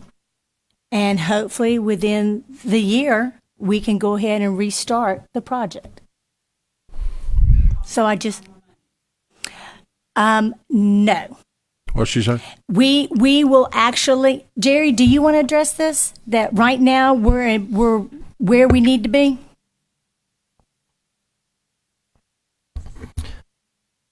I'm trying to understand which part you want me to address. I mean, the board has tabled the project.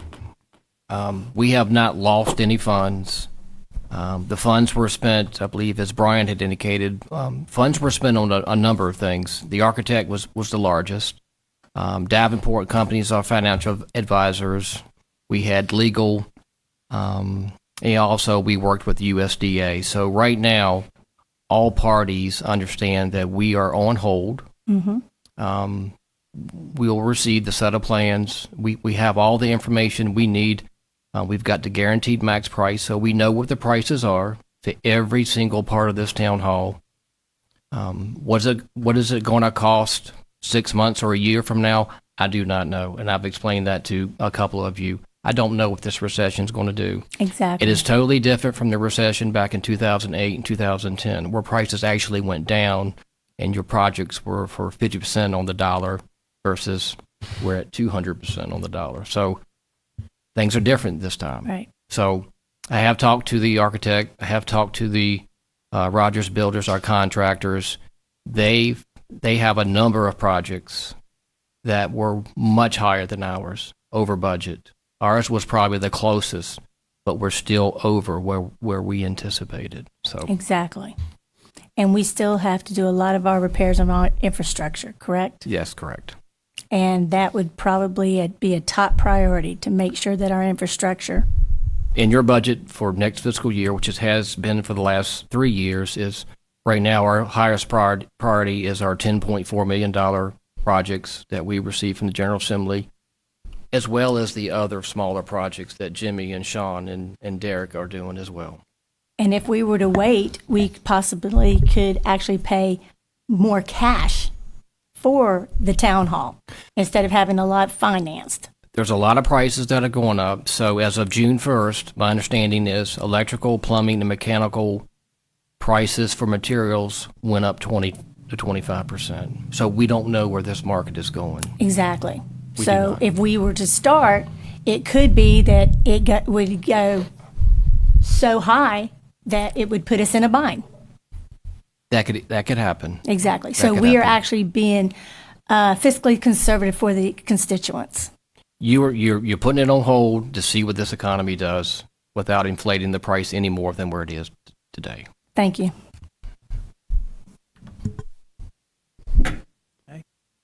Any other comments? Yeah. Mr. Mayor, I'm very open about this because a lot of people already knows about it.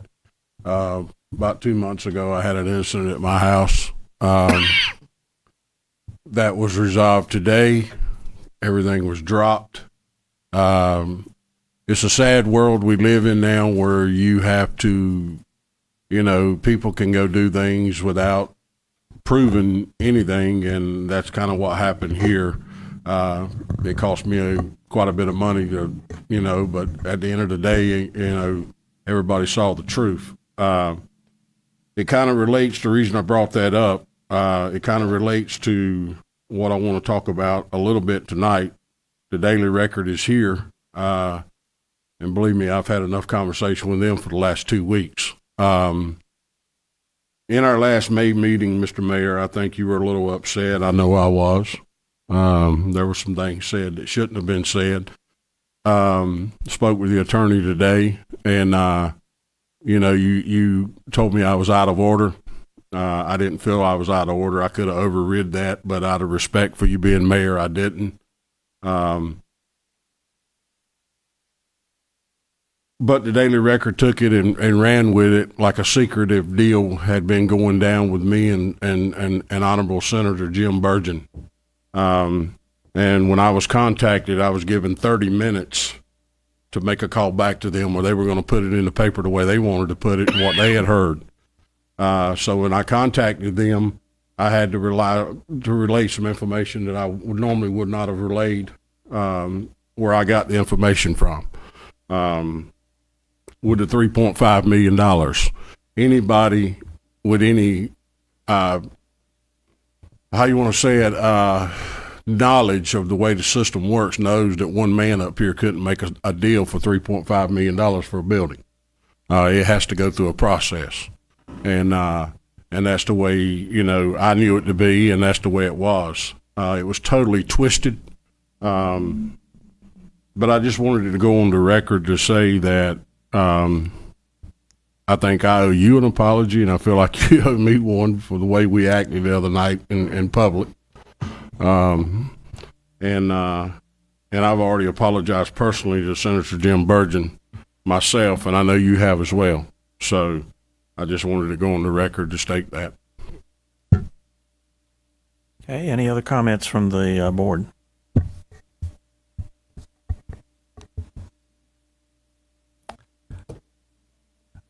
If not,